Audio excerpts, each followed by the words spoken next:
어머니, 속옷은 웬만하면 손빨래 해주세요. 뭐? 속옷을 손으로 빠르라고? 네, 옷감이 자꾸 상하는 것 같아요. 이거 건조기 돌리시는 건 아니죠? 건조기는 안 돌리는데. 그러면 네가 씻으면서 바로바로 빨아서 널면 되잖냐? 다른 손빨래 할 때 같이 해주시면 되죠? 속옷 정도는 네가 빨아도 되잖아. 아니, 그냥 애들 옷 손빨래 할 때 어머니가 같이 주물주물 해주시면 되죠? 아무리 그래도 어떻게 시애미한테 속옷을 빨아달라 그래? 어려운 일도 아니고 레이스 상할까봐 그러는 거잖아요. 오늘 이야기 속 주인공은 66세 선옥자 씨입니다.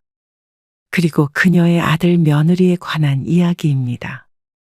손 씨는 평생 자식만 생각하고 살았습니다. 뭐든 해주고 싶었고 그걸 희생이라고 생각해 본 적은 없었습니다. 하지만 그런 부모의 사랑을 이용해 먹고 버려버리려던 아들 며느리. 손주 둘을 어린이집도 안 보내고 집에서 돌보며 온갖 집안일을 다 해주었습니다. 그것도 부족해서 며느리의 속옷까지 손빨래를 해야 했던 날들이 떠올랐습니다. 손 씨는 자식도 자신을 사랑한다고 착각했습니다. 그런데 아들 며느리의 마음은 그게 아니었습니다. 손 씨는 그저 손쉽게 부려먹을 수 있는 몸종이나 다름없었습니다. 그런데 세상이 참 불공평했습니다. 손주 한 번 제대로 봐준 적 없는 사돈은 극진히 대접받고 그동안 헌신했던 손 씨는 오히려 언제든지 버려질 수 있는 존재가 되어 있었죠. 그래서 손 씨는 일방적인 사랑을 끝내려 했습니다. 그래서 아들네 집을 나와서 보란 듯이 복수해주게 되었습니다. 손 씨는 아들과 딸이 하나씩 있었습니다. 둘 다 결혼을 해서 새로운 가정을 꾸려 잘 살고 있었습니다. 딸이 둘째였지만 결혼은 좀 더 이르게 해서 손주가 벌써 초등학교 입학을 앞두고 있었습니다. 그리고 아들도 최근에 연년생으로 둘째를 낳았습니다. 그런 아들, 딸 모두 손 씨와 멀리 떨어진 도시에 살고 있었기 때문에 결혼한 뒤 왕래가 잦지는 않았습니다. 명절 때나 돼야 볼 수 있었는데 아들네는 손주들 때문에 지난 2, 3년 동안엔 못 보는 일도 잦았습니다. 그런데 어느 날 손 씨는 아들에게서 갑작스러운 연락을 받았습니다. 엄마, 혹시 올라와서 애들 좀 봐줄 수 있어요? 올라와서 너희 집에서 지내라는 말이야. 2살, 3살짜리 손주들을 봐달라는 아들. 차 타고 3시간이나 걸리는 거리였기 때문에 아들네 집으로 들어와 살라는 말이었습니다. 너무나도 뜬금없는 제안이었습니다. 맞벌이하는 부부이기 때문에 그동안 도우미를 고용해 왔다는 걸 알고 있었습니다. 사정이 좀 그래서 그래요. 매달 드는 도우미 비용도 감당이 안 되고. 아들이 경제 사정이 안 좋아졌다면서 그 이유는 말을 아꼈습니다. 아들의 말에 손 씨는 조금 놀랐습니다.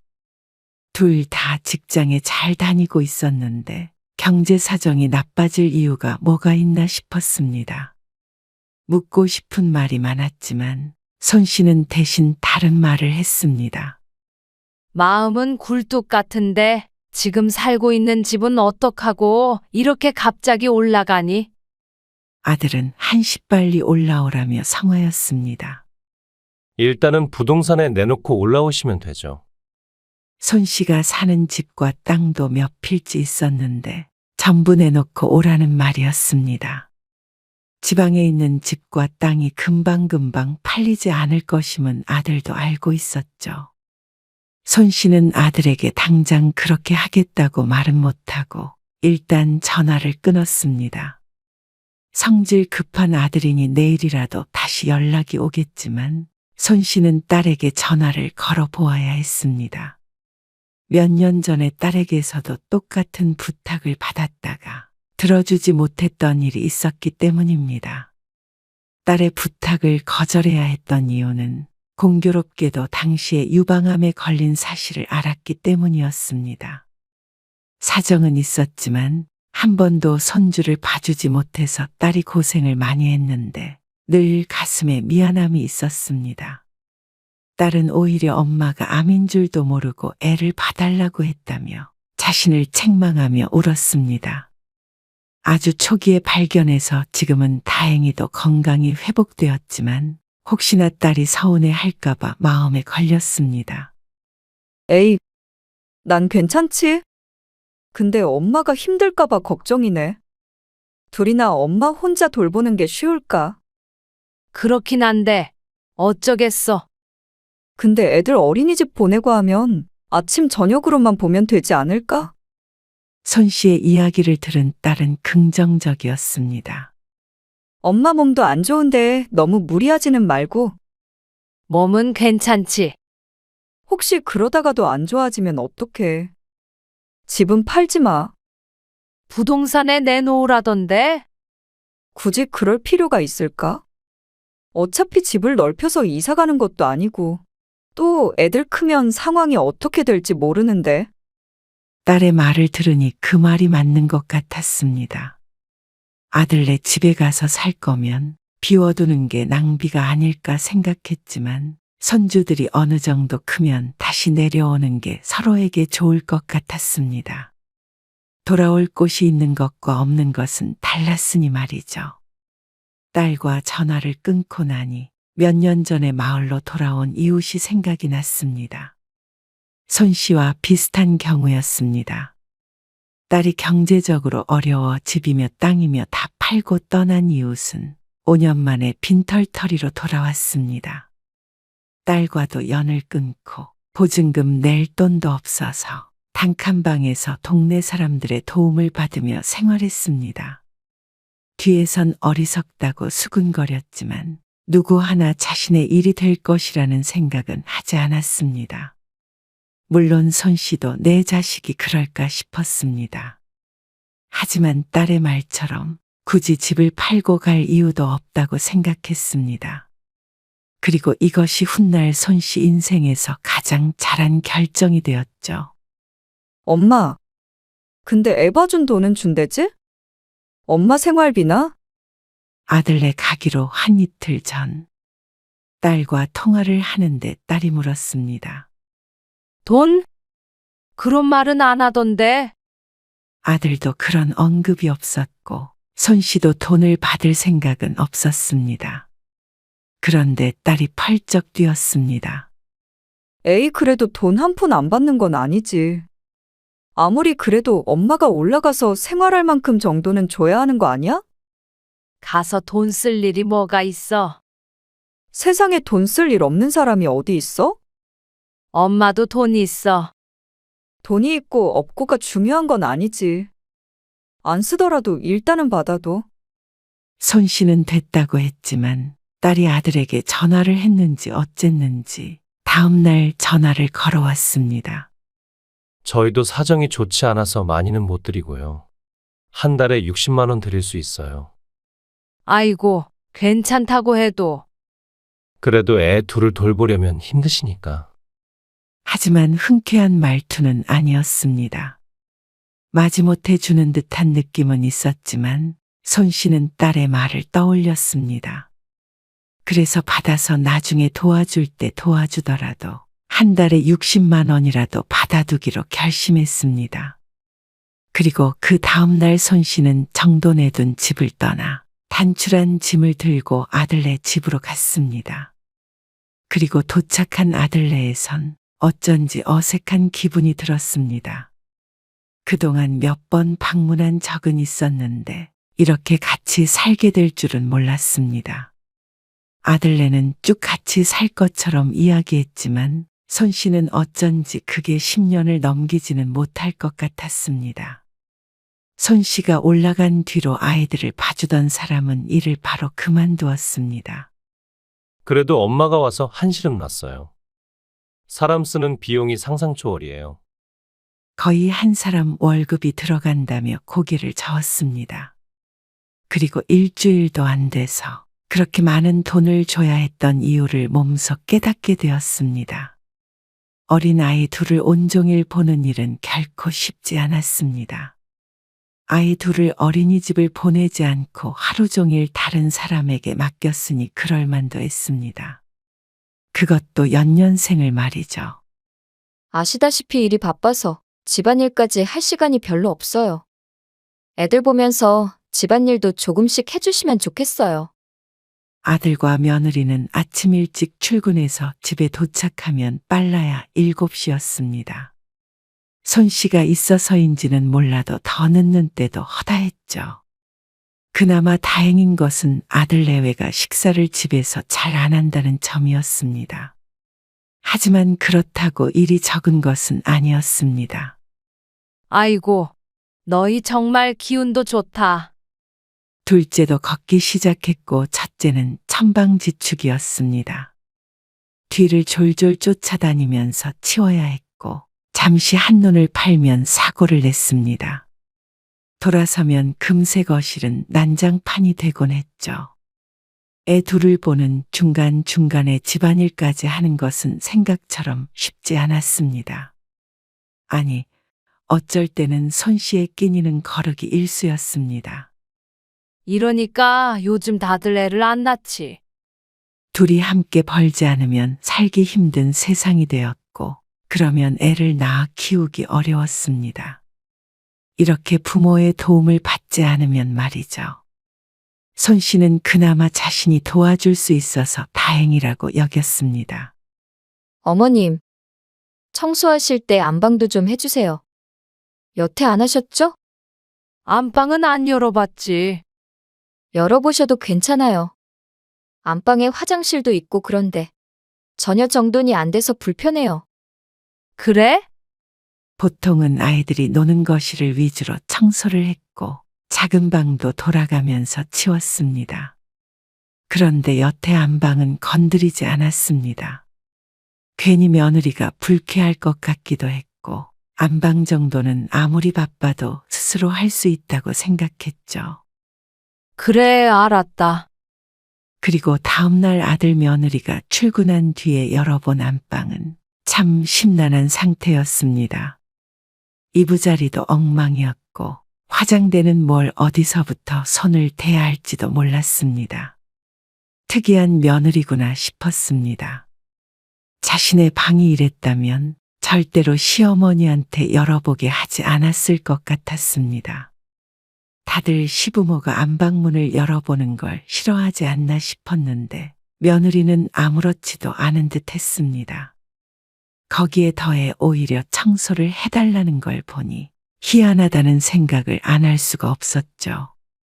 다른 곳을 청소할 때보다 조심스럽게 여기저기 정리했습니다. 손주들 낮잠을 재워놓고 안방 화장까지 청소하고 나오니 어쩐지 한숨이 샜습니다.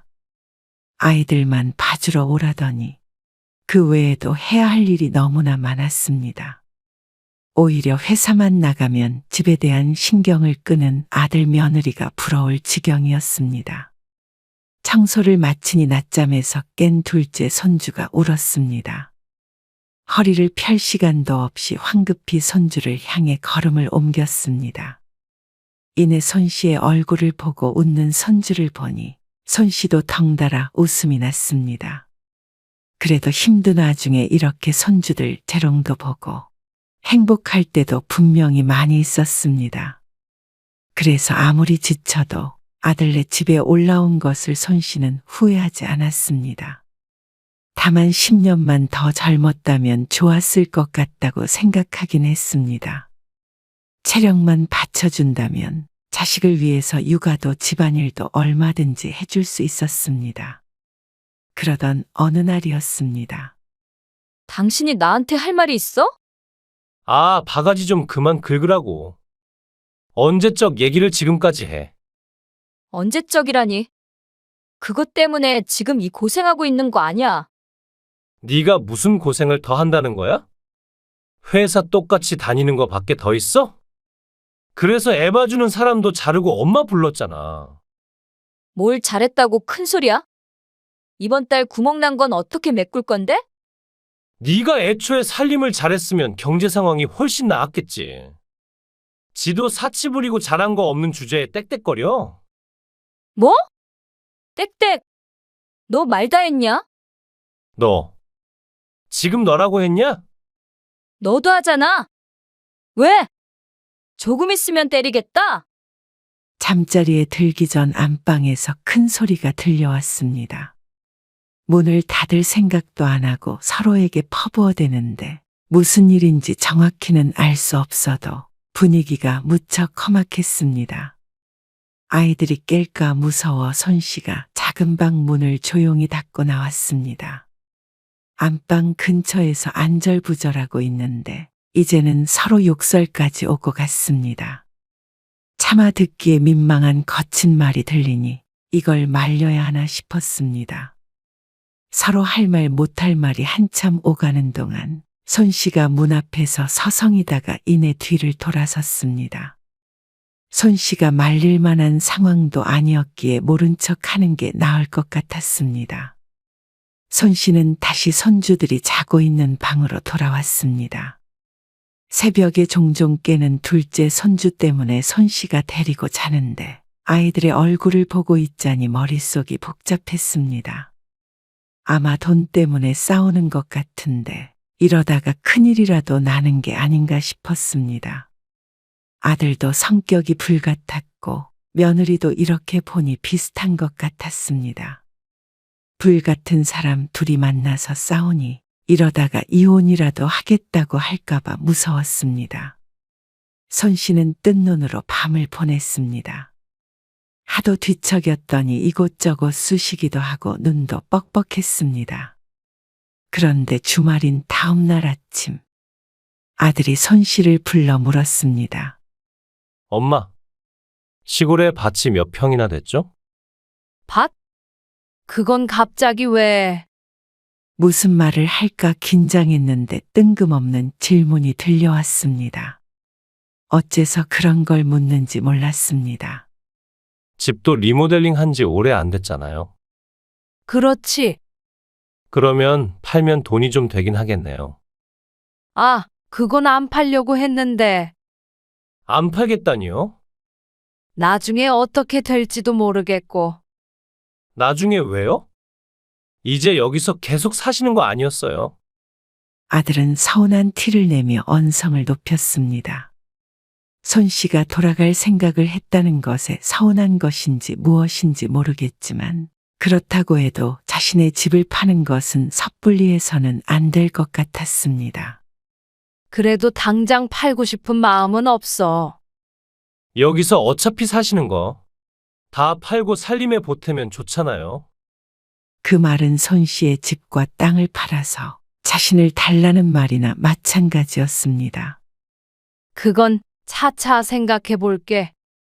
지금 당장 내놔도 금방 팔리는 건 아니잖아. 그러니까 오히려 지금 내놔야죠. 제가 대신 알아봐 드려요? 아니야. 알아서 할게. 그러자 아들이 더는 밀어붙이지는 않았지만 기분이 상한 듯 했습니다.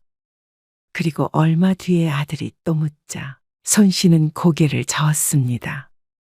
아무래도 그걸 파는 건 아닌 것 같다. 그러자 아들의 표정이 돌변했습니다.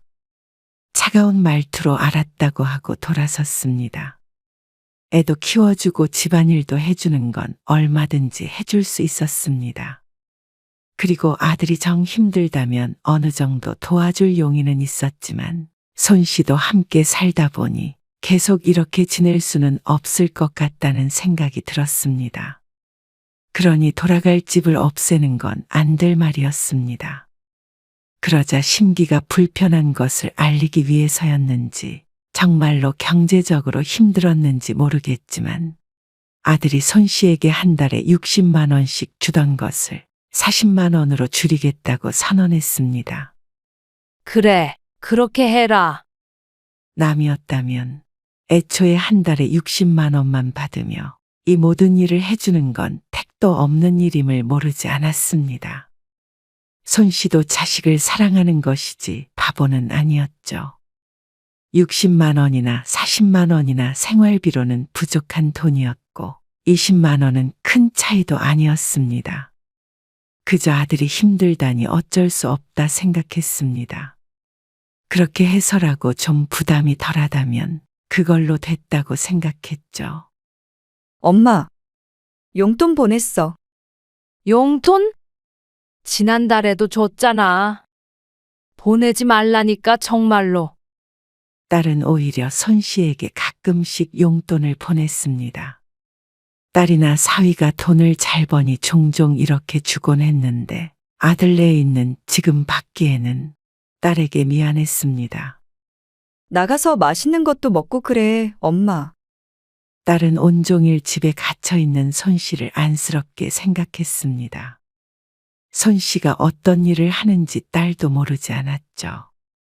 엄마, 무조건 희생하고 그러지 말어. 그런다고 오빠가 알아주나? 새언니랑 오빠 성격 몰라?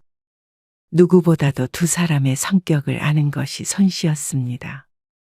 아들 부부가 싸웠다는 이야기는 딸에게 하지 않았지만 그래도 그 불같은 성격을 어느 정도는 아는 것 같았습니다.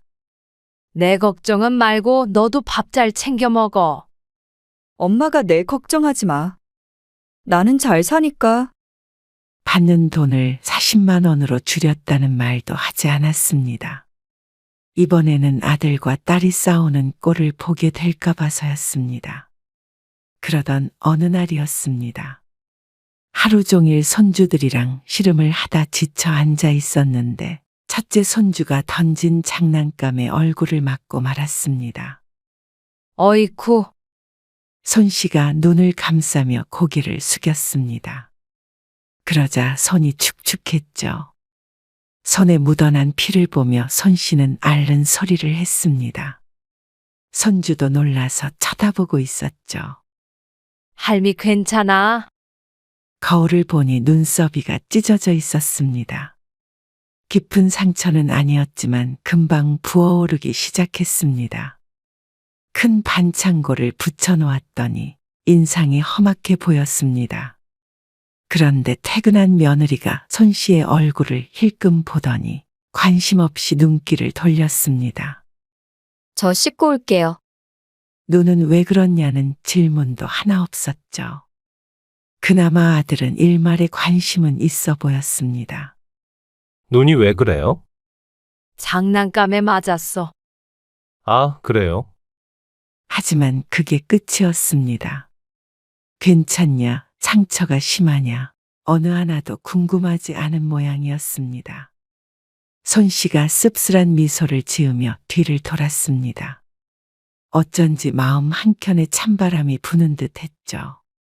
벌써 아들네 집에 들어와서 산지 2년이 넘었습니다. 이런 일들이 수도 없이 있었는데 눈 위의 상처처럼 마음에도 상처가 생기는 듯 했습니다. 헛헛한 기분은 어쩔 수가 없었습니다. 얼마 뒤 손 씨가 며느리에게 물었습니다. 이제는 애들 어린이집에 보내는 게 어때? 첫째가 벌써 5살이었습니다. 남들은 유치원에 갈 나이였습니다. 손 씨가 처음 아들네 집에 왔을 때도 하루에 몇 시간만이라도 어린이집에 보내자고 했지만 며느리가 내켜하지 않았습니다. 어린이집에 보내지 않고 6살에 유치원에 보낼 계획이라고 했죠. 6살 되면 유치원 보낼게요. 이번에도 마찬가지였습니다. 그렇지만 4살, 5살 아이 둘을 하루 종일 집에서 돌보는 건 손 씨에게도 중노동이었지만 아이들에게도 좋을 것 같지 않았습니다. 놀이터에서 놀긴 하지만 그래도 행동 반경이 너무 좁았습니다.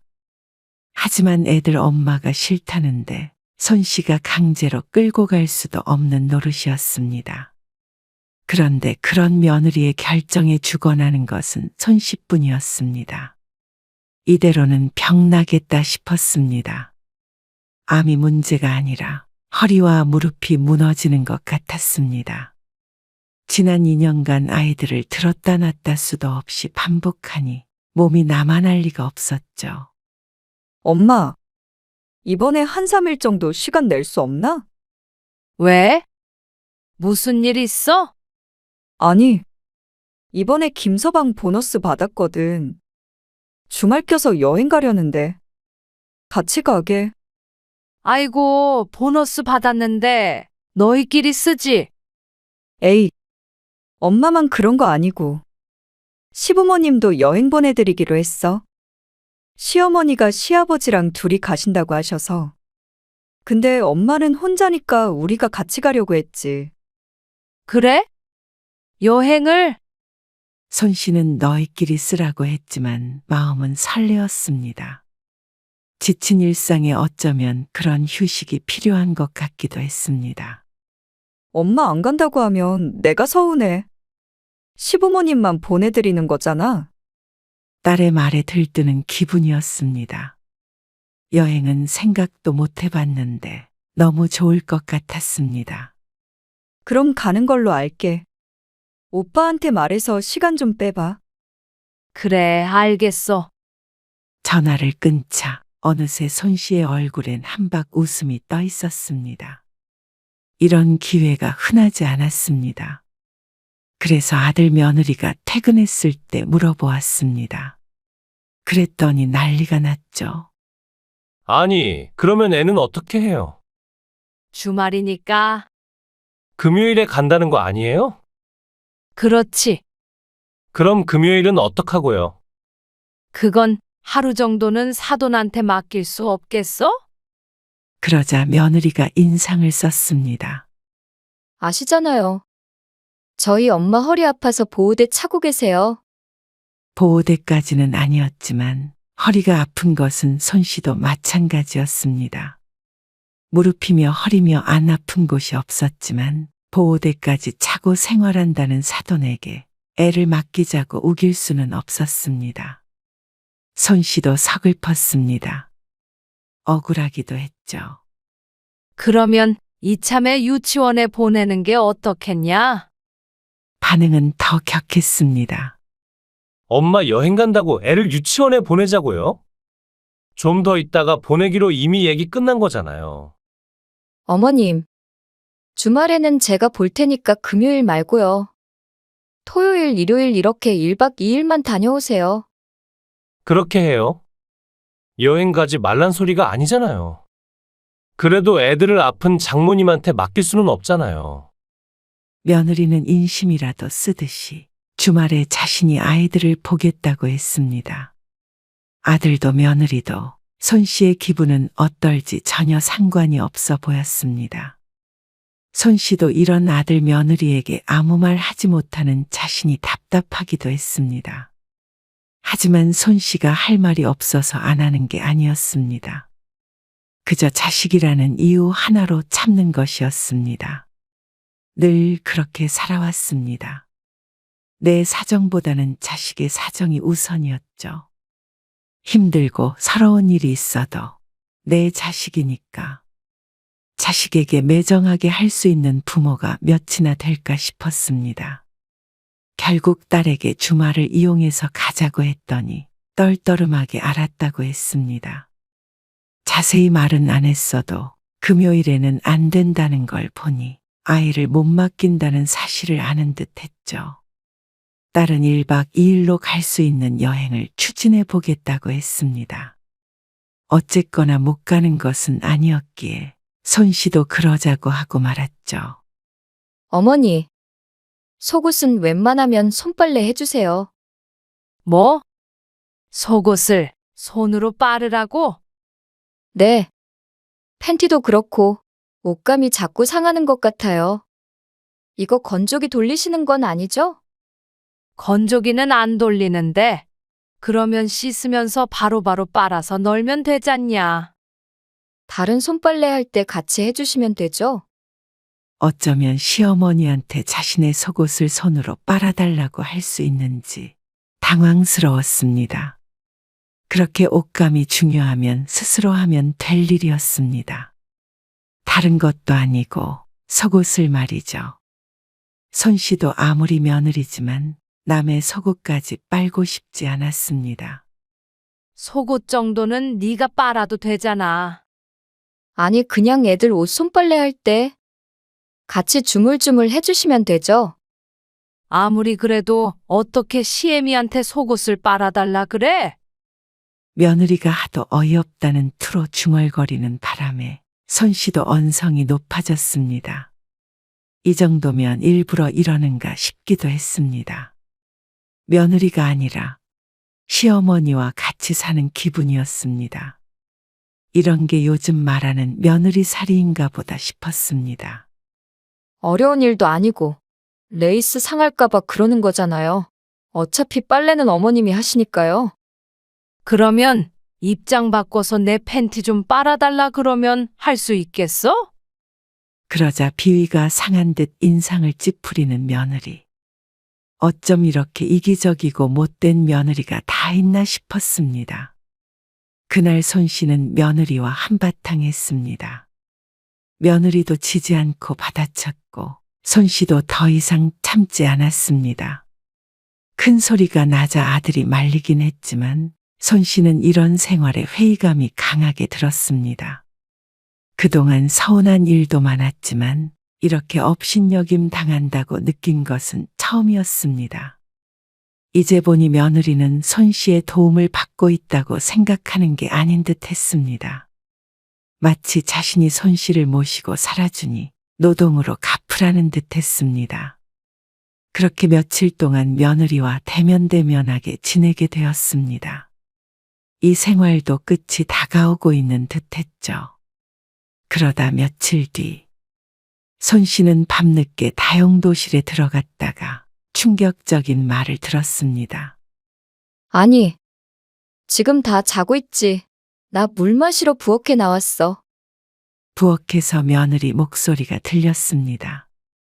잠자리에 들었다가 다용도실에 음식물이 담긴 냄비를 그대로 둔 것이 생각나서 들어왔는데 며느리가 그걸 모르고 부엌으로 나와 전화통화를 하는 모양이었습니다. 손 씨가 나가려고 하자 이상한 말이 들려왔습니다. 에이, 내가 엄마는 허리 아파서 애들 절대 못 본다고 잘 말해놨어. 거짓말이면 뭐 어때? 내가 시어머니랑 같이 사는 이유가 뭐야? 애들 봐달라고 힘들어도 참고 사는 건데. 애를 왜 엄마가 봐줘? 엄마 힘들어서 애 둘 못 봐. 그럼 내 맘이 아프지, 걱정 마. 박서방도 다 아는데 뭐라고 안 해. 내가 요즘 스트레스 받아서 못 살겠어. 그래서 애들 초등학교 3학년쯤 되면 아가씨한테 모시고 살라고 하던지 아니면 따로 방이라도 구해드려야지. 시골집은 박서방이 팔아버리기로 했지. 박서방이 투자한다 어쩐다 했으니까 자기가 알아서 팔아오겠지 뭐. 시어머님도 자기가 알아서 내보내겠대. 난 몰라. 뭐가 좀 그래? 그래도 손주들 어렸을 때 같이 산 건 어머님한테도 나쁠 거 없지 뭐. 안사돈과 통화하는 듯 했습니다. 손 씨는 나가려고 잡았던 문고리를 탁 하고 놓았습니다. 그러자 부엌에서 들려오던 말소리가 끊겼습니다. 어머님, 며느리가 다가오며 손 씨를 불렀습니다. 손 씨가 이내 문을 열고 나가자 며느리가 쏘스라치며 전화를 끊어버렸습니다. 언제부터 계셨어요? 손 씨의 표정이 그 어느 때보다도 차가웠습니다. 자신이 그동안 무엇을 위해 이러고 있었나 후회하는 데에는 채 5분도 걸리지 않았습니다. 그제야 눈앞에 안개가 걷히는 기분이었습니다. 내가 자식을 사랑하는 마음에 눈이 멀어 있었구나 싶었습니다. 손 씨도 아들 내외와 계속해서 같이 살 생각은 없었습니다. 아이들이 유치원에 들어가면 돌아가려고 했죠. 그런데 아들 며느리는 손 씨의 집을 팔아치워 돈을 챙기고 자신을 맨몸으로 쫓아낼 계획이었던 모양이었습니다. 어쩜 이런 악마 같은 것들이 있나 싶었습니다. 손 씨의 눈이 시뻘개졌습니다. 어차피 결국 너희한테 쫓겨날 거. 그냥 지금 가련다. 네? 가시다니요. 어딜요? 어디긴? 내 집이지. 아니, 지금 이 밤에 어딜 가신다고. 그리고 이렇게 가시면 애들은요? 내일 당장 출근할 게 걱정인 모양이었습니다. 웃음이 나올 지경이었습니다. 이 와중에 내가 그런 것까지 신경 쓰고 나가야 하니? 손 씨의 도끼의 찬 목소리에 며느리가 입을 꾹 다물었습니다. 손 씨가 큰 가방에 옷가지를 구겨 넣었습니다. 어차피 짐이라고는 얼마 되지도 않았습니다. 그리고 짐 싼다고 며칠 동안 머무르고 싶지도 않았습니다. 손에 집히는 만큼만 챙겨가고 나머지는 차라리 다 버리는 게 나았습니다. 그러자 며느리가 다급히 말했습니다. 어머님, 그런 게 아니에요. 오해세요. 어디서부터 어디가 오해인지 모르겠지만 설령 오해라도 내가 나갈 이유는 충분히 차고 넘치지 않냐? 소란이 일자 아들도 나와봤습니다. 어디 가세요? 어리둥절한 아들을 손 씨가 한번 노려보고는 짐을 들고 나와버렸습니다. 뒤에서 아들이 당황하며 소리치는 소리가 났지만 뒤도 돌아보지 않았습니다. 순식간에 손 씨는 아들과 분가를 하게 되었습니다. 이런 식으로 아들네 집에서 나오게 될 줄은 꿈에도 몰랐습니다. 아니 어쩌면 정해진 수순이었겠죠. 손 씨만 그걸 몰랐던 모양이었습니다. 내 자식을 위해서라면 무엇이든 할 수 있었던 그 사랑이 바보 같은 외사랑이었고 결국 손 씨를 비참하게 하는 잘못된 사랑이었다는 걸 깨달았습니다. 손 씨는 아들 며느리 전화는 받지 않았습니다. 문자 메시지로 회사를 쉬게 되었네 어쩌네. 아픈 장모님한테 애들을 맡기게 돼서 죄스럽네 어쩌네. 말이 많았습니다.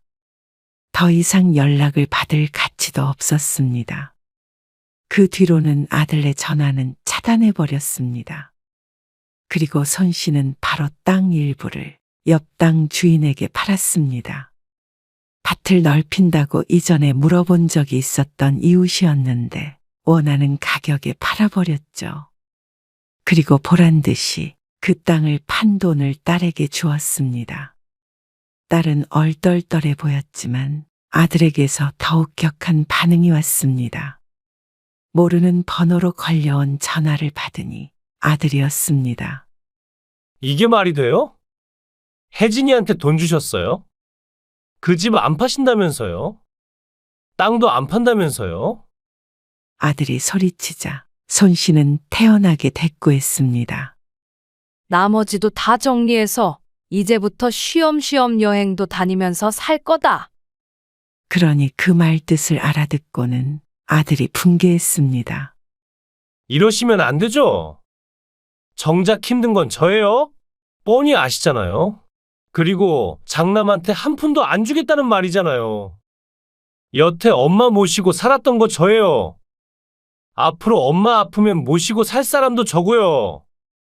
입은 삐뚤어졌어도 말은 바로 해라. 너희는 날 모시고 산 적도 없고 앞으로도 없을 거잖냐. 더 늙고 병들어도 나 알아서 살 테니까 하지도 않은 일로 생색내지 말어. 엄마 손으로 키운 손주들 이렇게 버리고 가면 마음 편하시겠어요? 그 정도까지 키워줬으니까 고마운 줄 알아. 그리고 엄마는 너희가 버릴 때까지 가만히 기다려야만 해. 애 키워준 돈까지 달라고 하고 싶은데 연 끊는 값이라고 치마. 더는 엄마 재산 탐내지 말고 너희끼리 알아서 살아.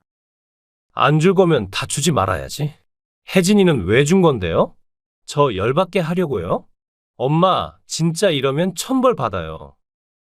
그래, 나중에 누가 천벌 받는지 하늘나라에서 확인해보자. 손 씨는 전화를 끊어버렸습니다. 어째서 일이 이 지경이 될 때까지 바른 말 한 번 못하고 살았는지 억울하기도 했고 스스로 한심하기도 했습니다. 하지만 자식을 사랑하는 마음만큼은 진실했습니다. 그 끝에 후회만 남았다고 하더라도 말이죠. 그렇지만 계속 그렇게 살았다가는 더 큰 후회만 남기고 죽을 것 같았습니다. 이제라도 늦지 않았다는 생각이 들었습니다. 아들은 딸에게만 돈을 준 것에 눈이 뒤집힌 듯 보였습니다. 이 정도면 통쾌한 정도는 아니더라도 작은 복수 정도는 된 듯 했습니다. 여기서 더 나갔다가는 계속 아들과 얽혀 마음만 어지러울 것 같았습니다. 그것을 마지막으로 손 씨는 전화번호조차 바꿔버렸죠. 그러고는 딸과만 연락을 주고받으며 살았습니다. 아들이 찾아온다면 이사라도 갈 마음이 있었지만 찾아오는 일은 없었습니다. 나중에 딸에게 들어보니 경제적으로 힘들어 집을 팔고 월세로 이사했다고 했습니다. 하지만 그조차도 아들이 감내해야 할 일이었습니다. 이제는 손 씨는 눈 하나 깜빡하지 않았죠.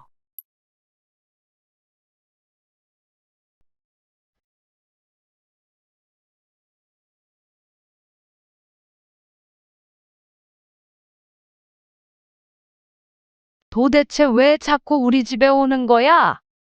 아, 산 좋고 물 좋은 곳에 휴가 오고 싶나 보지. 궁금하기도 할 거고, 남 사는 게 뭐가 궁금하다고. 쉬었다 가기에 좋잖아.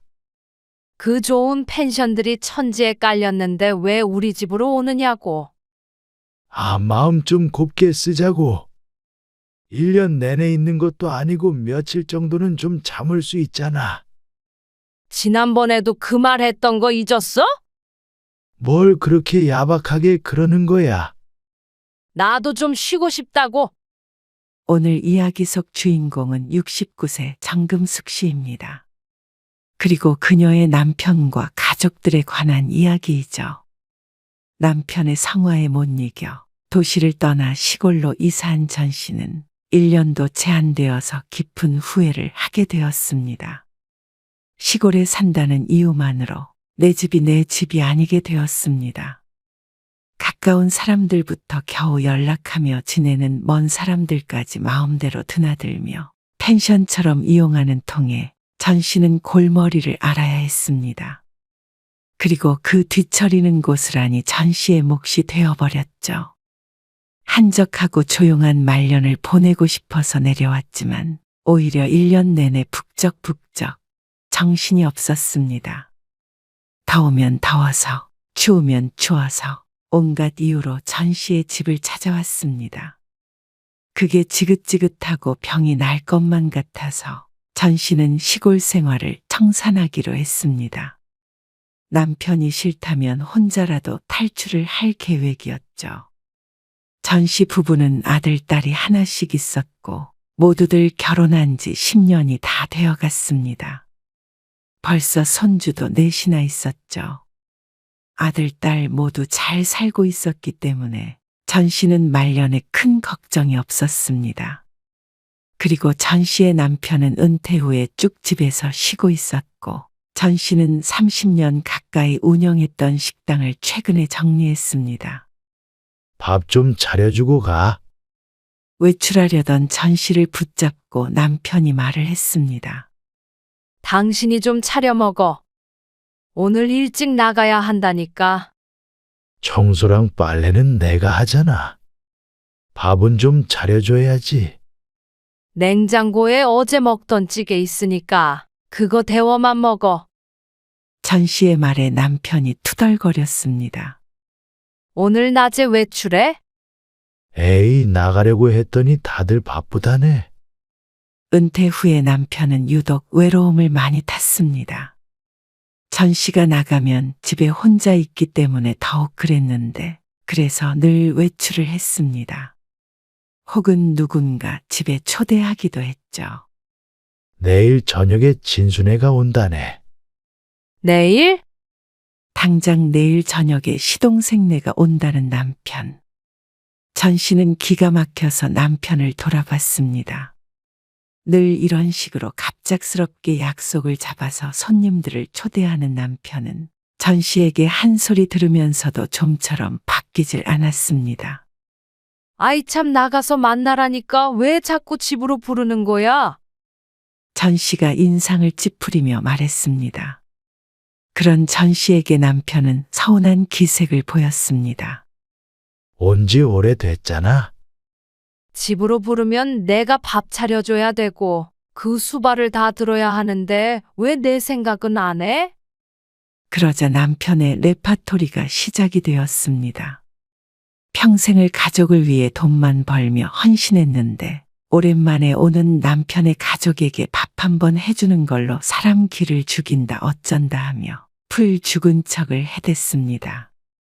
돈이야 남편만 번 것도 아니었습니다. 그리고 시동생은 오랜만에 오는 것이지만 그 밖에 친인척과 남편의 친구들, 모임 사람들까지 모두 합치면 1년에 손님을 몇 번이나 치르는지 셀 수도 없었습니다.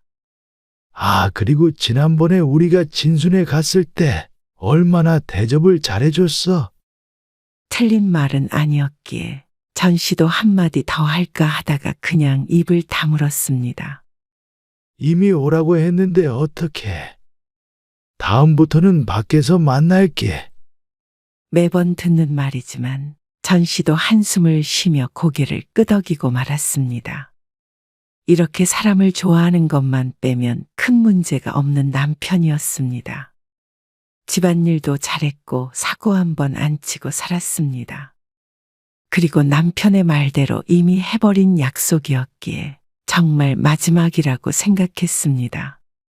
이제는 전 씨도 나이 들고 남 밥 차려주는 일은 그만하고 싶었습니다. 남편 밥도 차려주기가 귀찮은 마당에 말이죠. 저희 왔어요. 왔어요? 오랜만에 오네. 다음 날 저녁 시동생은 전 씨 부부를 찾아왔습니다.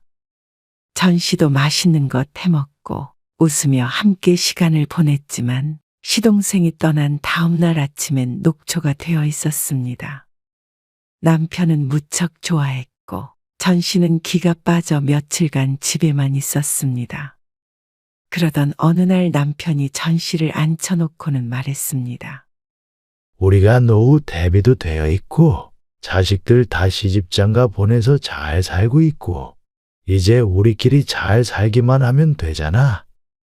무슨 말을 하려고 이렇게 거창하게 말문을 여는지 의아했습니다. 그런데 이제 당신도 여기서 식당을 하는 것도 아니고 굳이 이런 시끄럽고 복잡한 곳에서 살 필요가 있느냔 말이지. 무슨 말이에요, 그게? 아, 그러니까 어디 한적한 곳에 내려가서 살자고. 남편은 뜬금없이 귀촌을 하자고 제안해 왔습니다. 전 씨는 대번 코웃음을 지었습니다. 평생 도시 살던 사람이 시골에서 어떻게 살아? 전 씨도 남편도 고향이 서울이었습니다. 시골에 고향이 있는 것도 아닌데 갑자기 웬 시골 타령인지 몰랐습니다. 당신도 알잖아. 나도 농사 짓고 그렇게 살고 싶어 하는 거. 틈만 나면 휴대폰으로 농사 유튜브를 보고 있다는 건 익히 알고 있는 사실이었습니다. 실제로 주말 농장도 빌려다가 작게나마 텃밭을 가꾸고 있었습니다. 하지만 그것과 실제로 농사를 지으러 내려가는 건 다른 문제라고 생각했습니다. 내 마지막 소원이라고 해도 안 된다는 거야. 그래도 갑자기 어떻게 이사를 가? 당신도 조용하게 좀 살고 싶다며. 그런 말은 늘 해왔습니다. 사람들 등살에 못 살겠으니 좀 조용히 한적하게 좀 살고 싶다고 말이죠. 그렇지만 그게 귀촌을 하고 싶다는 뜻은 아니었습니다. 갔다가 영 아니면 다시 오면 되지. 뭐가 문제야? 전 씨는 우선 거절은 했지만 진지하게 고민을 했습니다. 남편의 말대로 자식들과 좀 떨어지긴 하겠지만 거처를 옮기는데 방해가 될 것은 없었습니다. 친인척과 지인들이 전부 서울에 있기 때문에 조금 멀리 떨어진다면 남편의 손님들 때문에 괴로울 일은 없을 거라고 생각했습니다.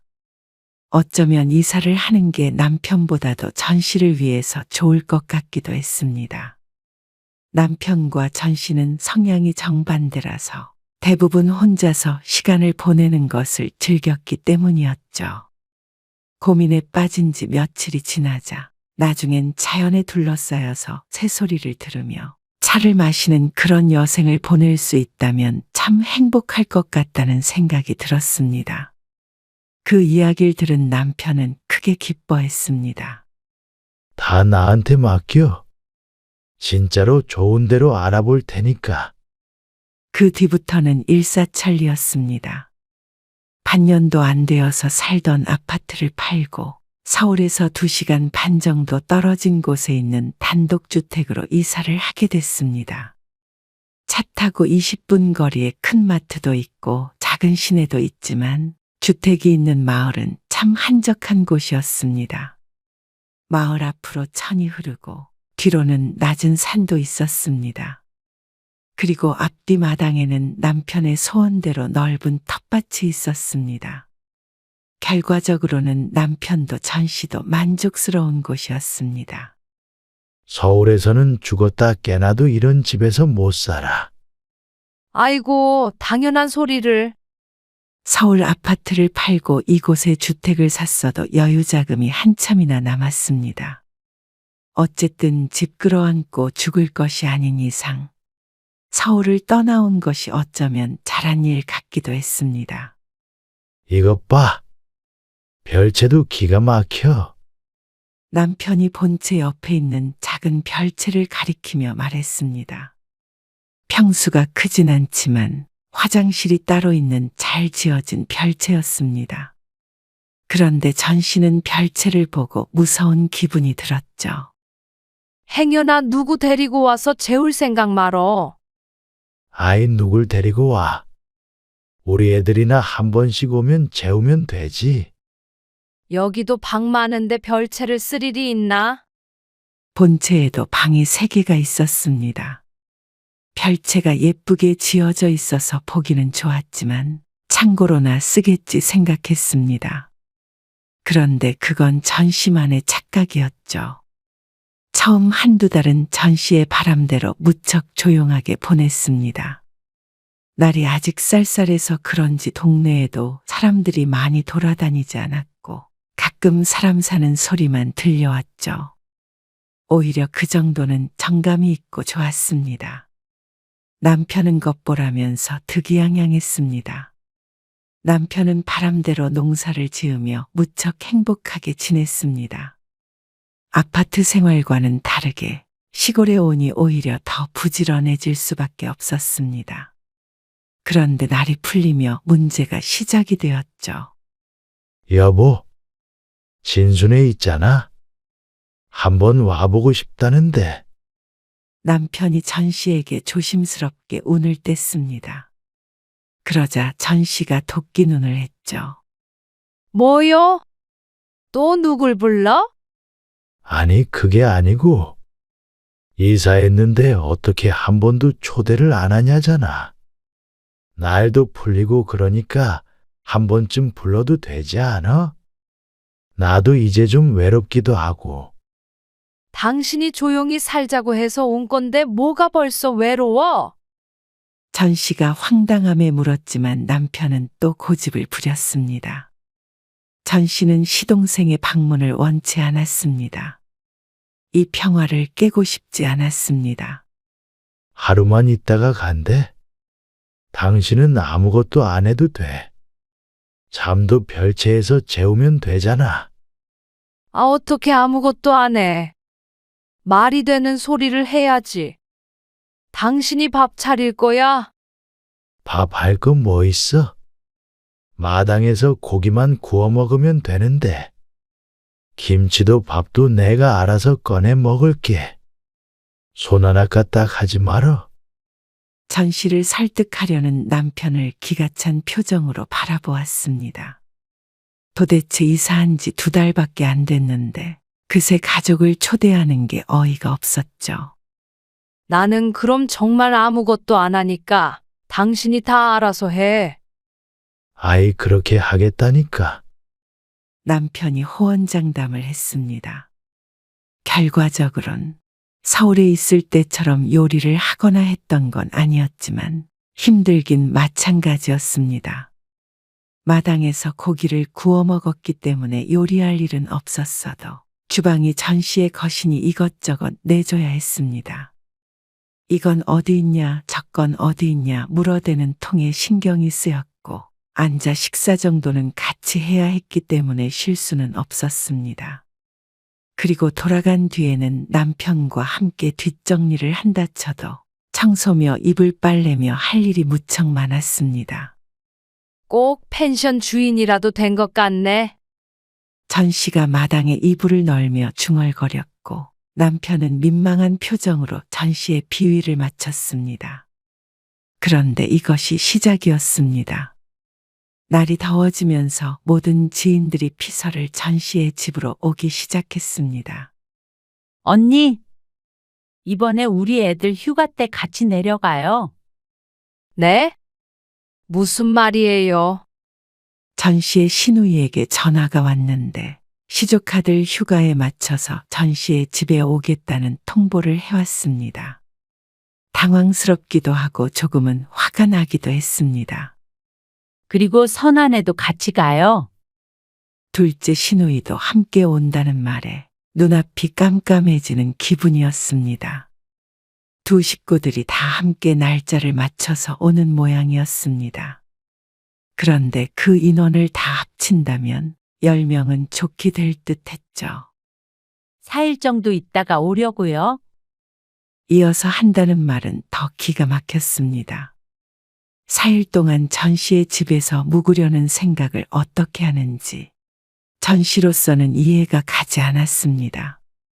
그거는 제가 힘들어서 손님을 그렇게 많이 맞지를 못해요. 전 씨가 애둘러 거절했지만 소용이 없었습니다. 에이, 힘들게 안 하죠? 언니 신경 전혀 안 쓰이게 있다가 올게요. 우리도 쉬러 가는 거예요.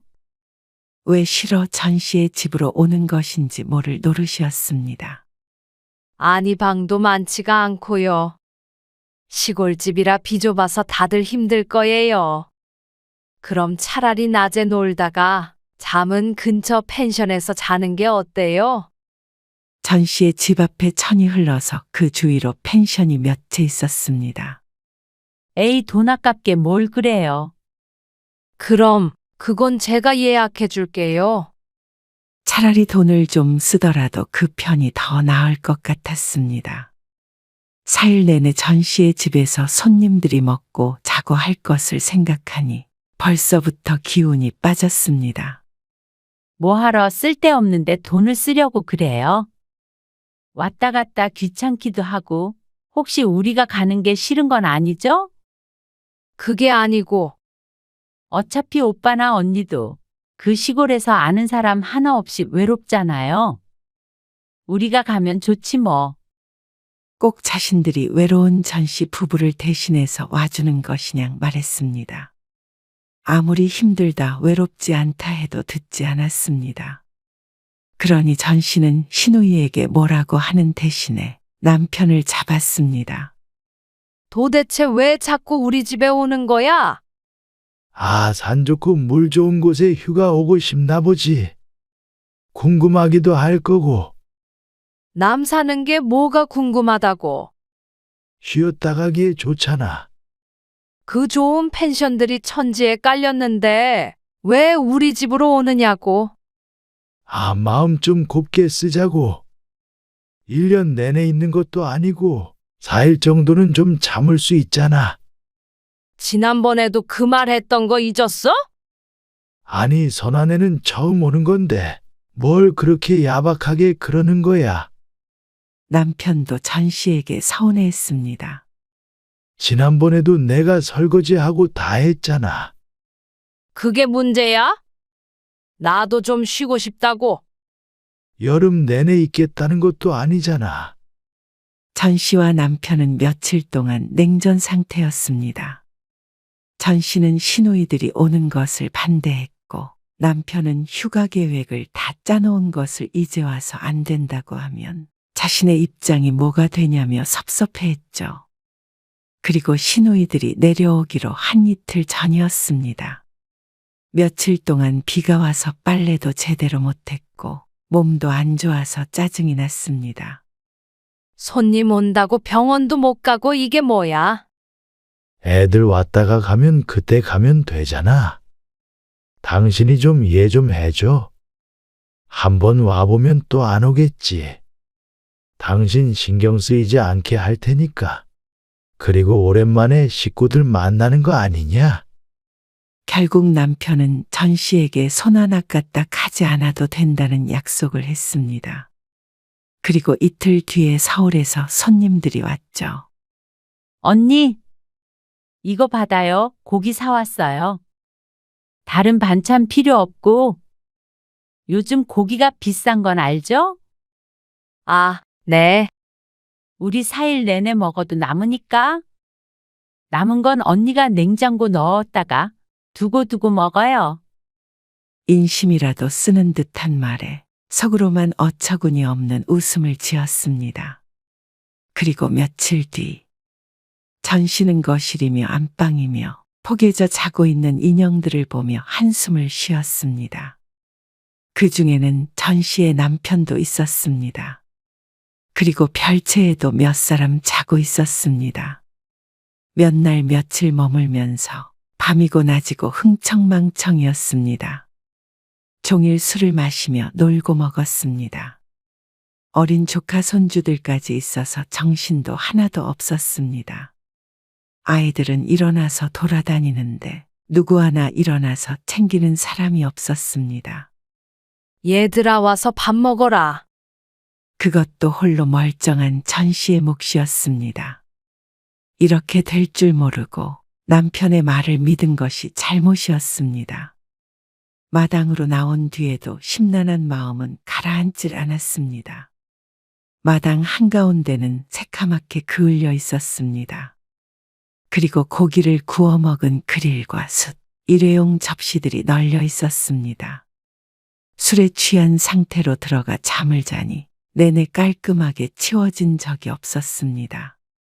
첫날에는 전 씨가 치웠지만 소용없다는 걸 알게 된 뒤로는 손을 놓았습니다. 그나마 마지막 날이니 다행이었습니다. 4일 내내 하루도 제대로 자본 적이 없었습니다. 오전 11시가 넘어가니 하나둘씩 깨기 시작했습니다. 아침밥은 남편이 끓인 라면이었습니다.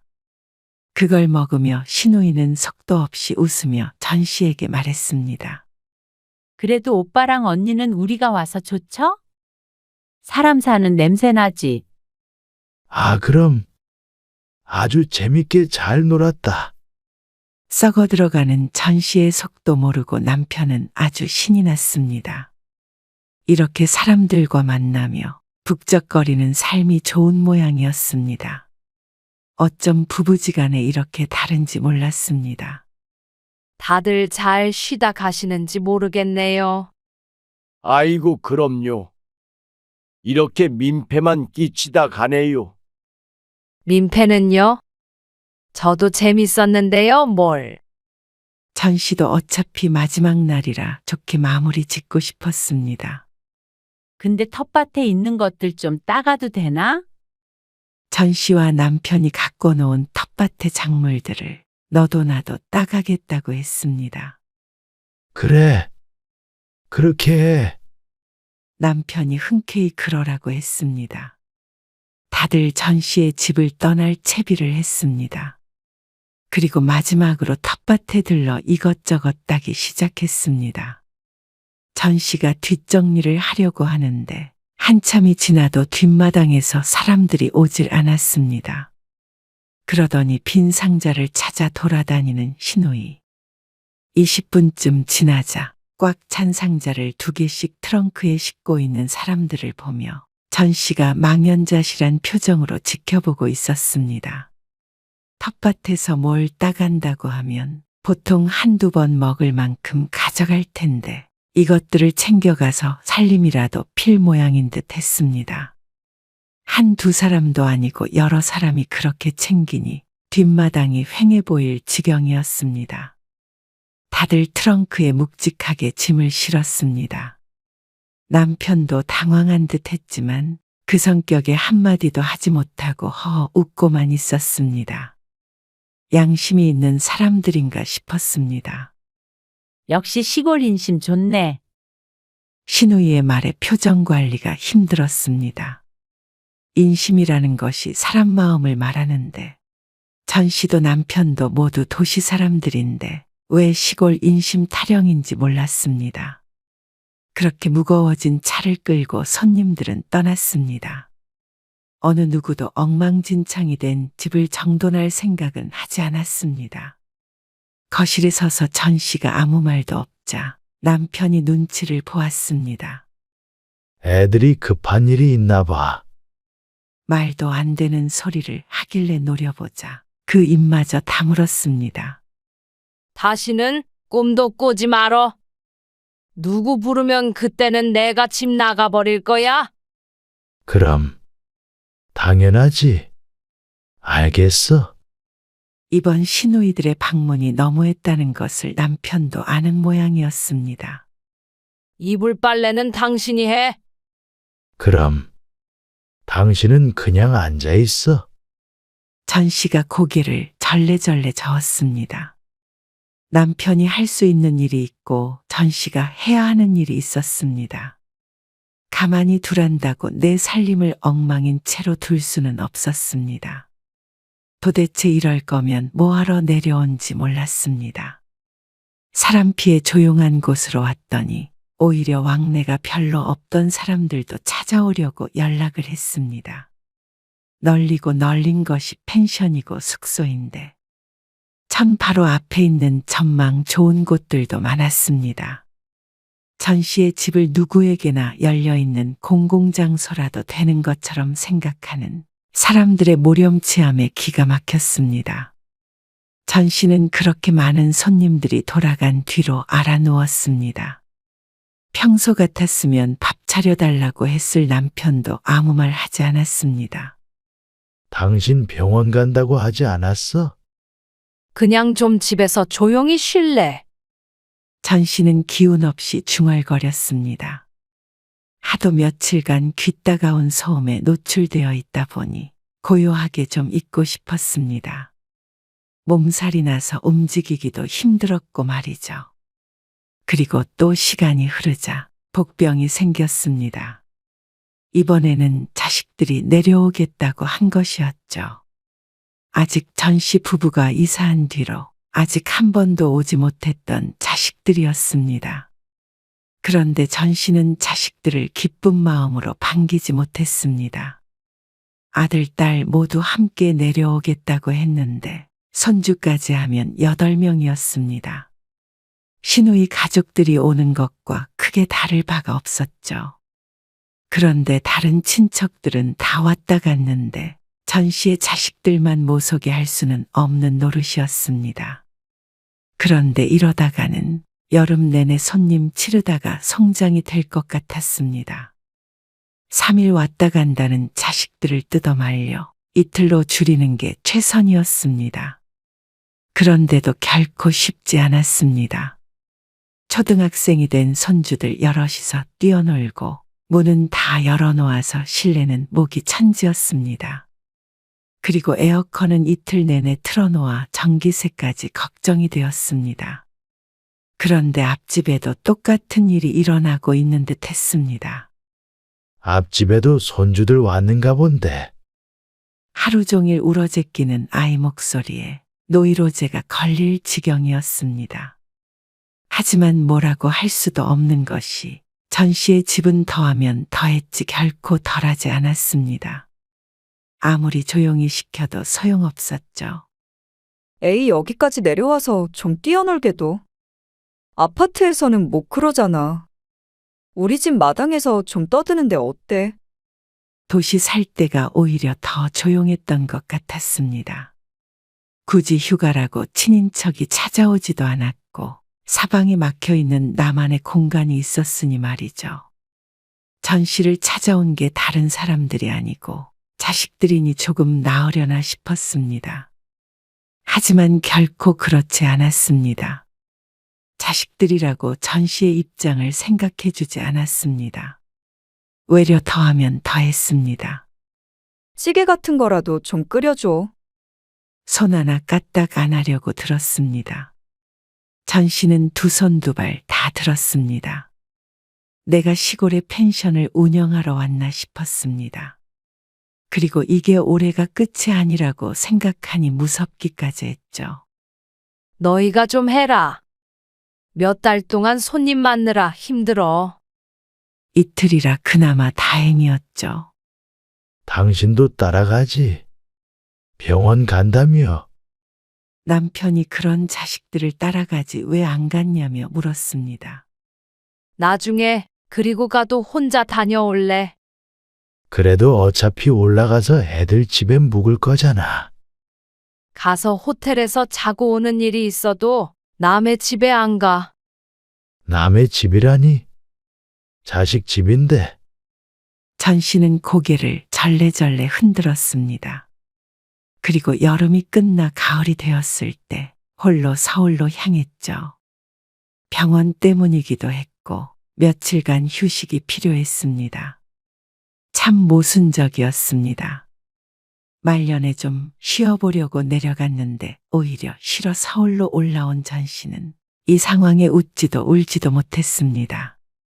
전 씨가 서울에 온 사실을 들은 딸이 전화를 했습니다. 엄마, 우리 집에서 잘 거야? 아니, 엄마 호텔에서 잘 거야.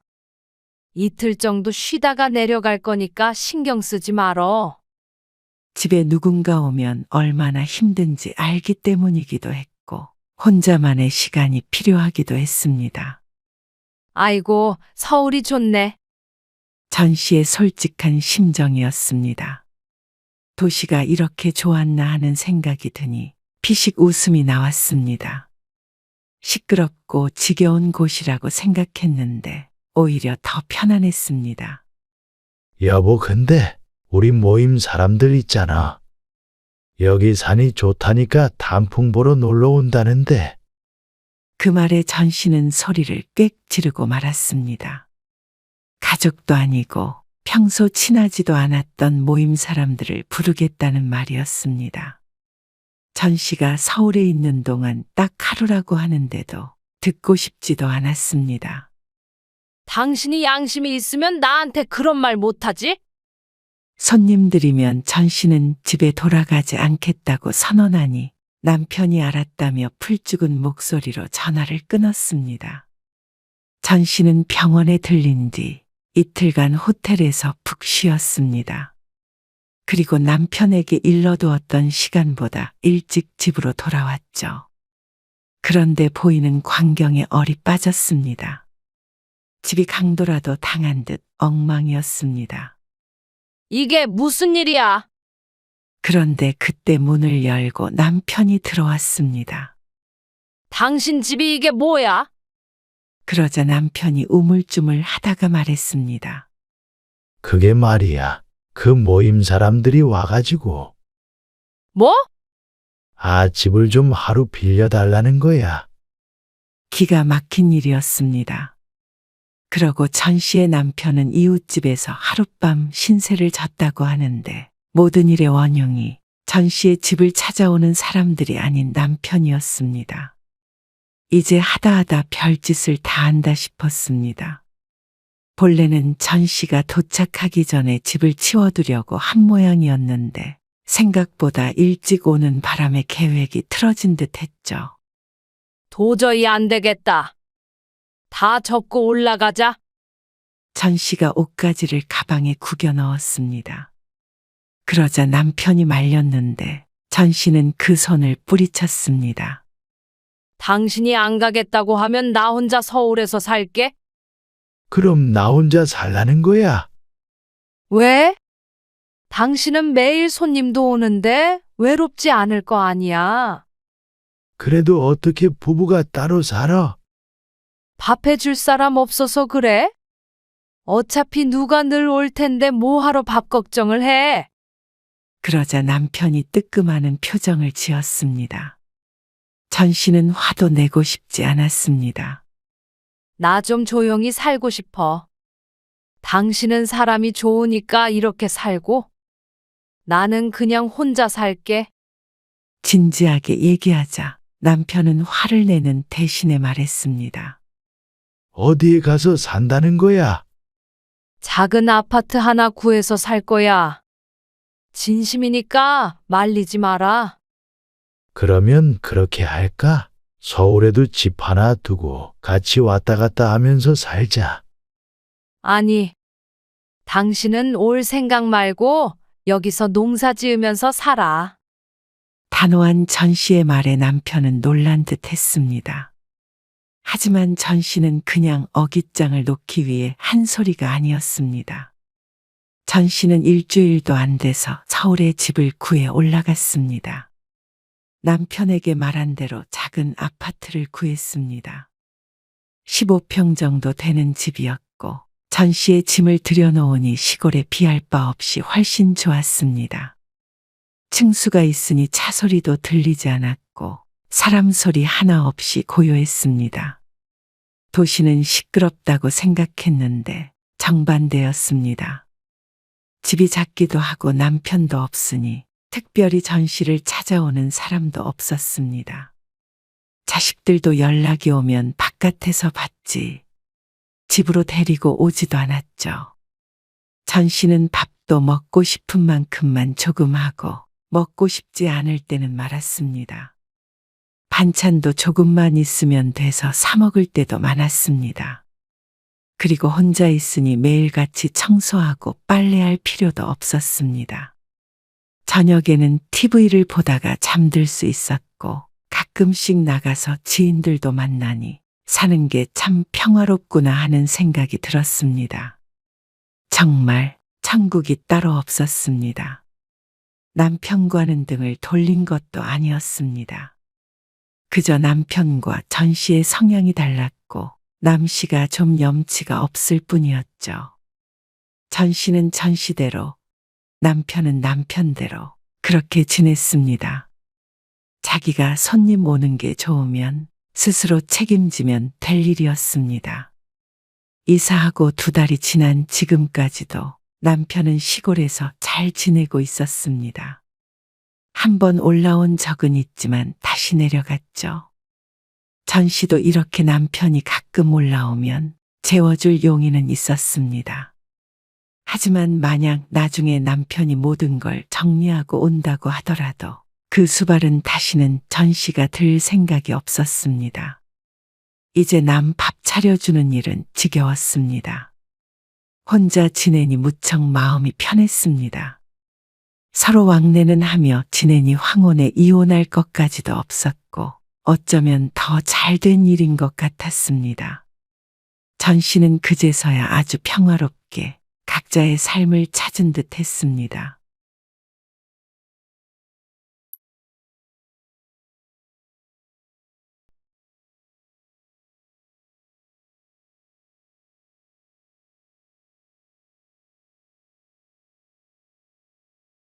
저는 제 딸 이렇게 결혼시키고 싶지 않습니다. 그게 무슨 말이에요? 그쪽 원하는 대로만 하려면 뭐하러 상견례를 하는지 모르겠네요. 아니, 저희 원하는 대로만 하다니요. 결혼하면 애 키워야 하니 일은 그만둬라. 집은 시집과 가까워야 한다. 집은 공동명의는 안 된다. 어떻게 자식 결혼을 그렇게 입맛대로만 시키려고 하나요? 말을 이상하게 하시네요. 그냥 저희 의견을 얘기한 거잖아요. 저도 귀한 내 아들 결혼시키는데 그 정도 말도 못해요? 저도 그쪽 못지않게 딸 귀하게 키웠습니다. 그래서 공부도 많이 시켰고 능력도 그쪽 아들보다 더 있으면 있었지. 절대 부족하다고 생각 안 합니다. 근데 왜 벌써부터 이래라 저래라 사람을 못 살게 굽니까? 아니, 못 살게 굴다니요. 말이면 단 줄 아나? 오늘 이야기 속 주인공은 63세 주문호 씨입니다. 그리고 그의 딸과 예비사돈에 관한 이야기이죠. 처음엔 예비사위가 집을 해온다는 이야기를 들었을 때 주 씨는 놀랐습니다. 그런데 집은 해오지만 집값만큼 혼수와 현금으로 채워서 들고 오라는 황당한 말을 하며 집 명의는 예비사위 앞으로 하겠다는데 할 말을 잃었습니다. 차라리 정확히 반씩 내자고 했다면 대환영이었습니다. 하지만 그것도 싫다며 우기는 예비사돈의 꿍꿍이가 의심이 됐습니다. 이제 막 결혼하는 젊은 부부이지만 벌써부터 재산분할이니 뭐니 하는 소리를 하는 것을 보면 이 결혼이 앞으로 평탄할까 싶었습니다. 벌써부터 시부모 행세를 하는 예비사돈은 비상식적이었고 중간 역할은 하지 않고 무조건 제 부모 말만 맞다고 하는 예비사위도 전혀 믿음직스럽지 않았습니다. 하나밖에 없는 소중한 딸이 이런 집안과 가족의 인연을 맺는 것은 말도 안 된다고 생각했습니다. 주 씨는 이렇게 자식을 결혼시킬 수는 없었습니다. 혹시나 딸이 결혼을 하겠다고 해도 주 씨는 그 꼴은 눈뜨고 볼 수가 없었습니다. 주 씨에게는 외동딸이 있었습니다. 이름은 주예은으로 주 씨가 참 애지중지 키운 자식이었죠. 딸이 어릴 때 병으로 아내를 잃은 탓에 더욱 애틋했습니다. 딸도 그만큼 아버지에 대한 애정이 깊었기에 보통의 부녀지간보다도 친밀했습니다. 다행히도 주 씨의 벌이가 괜찮은 덕에 딸을 부족함 없이 키울 수 있었습니다. 물론 엄마의 빈자리까지 채워줄 수는 없었지만 그래도 그런 서러움은 느끼지 않게 하기 위해 부단히도 노력했습니다. 물론 주변에서도 도움을 많이 받았으니 가능했던 이야기였죠. 딸 예은은 어려서 철이 들어 사고 한번 치지 않는 모범생이었습니다. 당연히 좋은 학교에 들어가서 어려움 없이 좋은 직장에도 들어갔습니다. 주 씨는 남부러울 것이 없었습니다.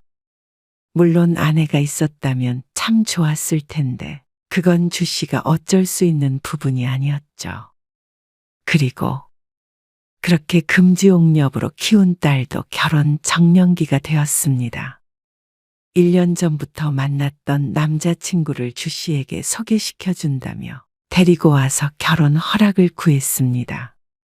내가 솜씨가 없어서 요리 같은 건 못하고 대신 소고기 좋아한다면서 많이 먹어요. 감사합니다. 맛있게 먹겠습니다. 아내가 있으면 그래도 집에서 음식을 대접했을 텐데 주 씨와 예비사위는 식당에서 만났습니다. 첫 만남은 아니었지만 그래도 결혼 얘기를 꺼내는 자리인지라 신경 써서 고른 식당이었습니다. 허락은 무슨? 예은이가 좋다면 나도 좋다. 주 씨는 뿌듯하게 웃으며 예비사위를 바라보았습니다.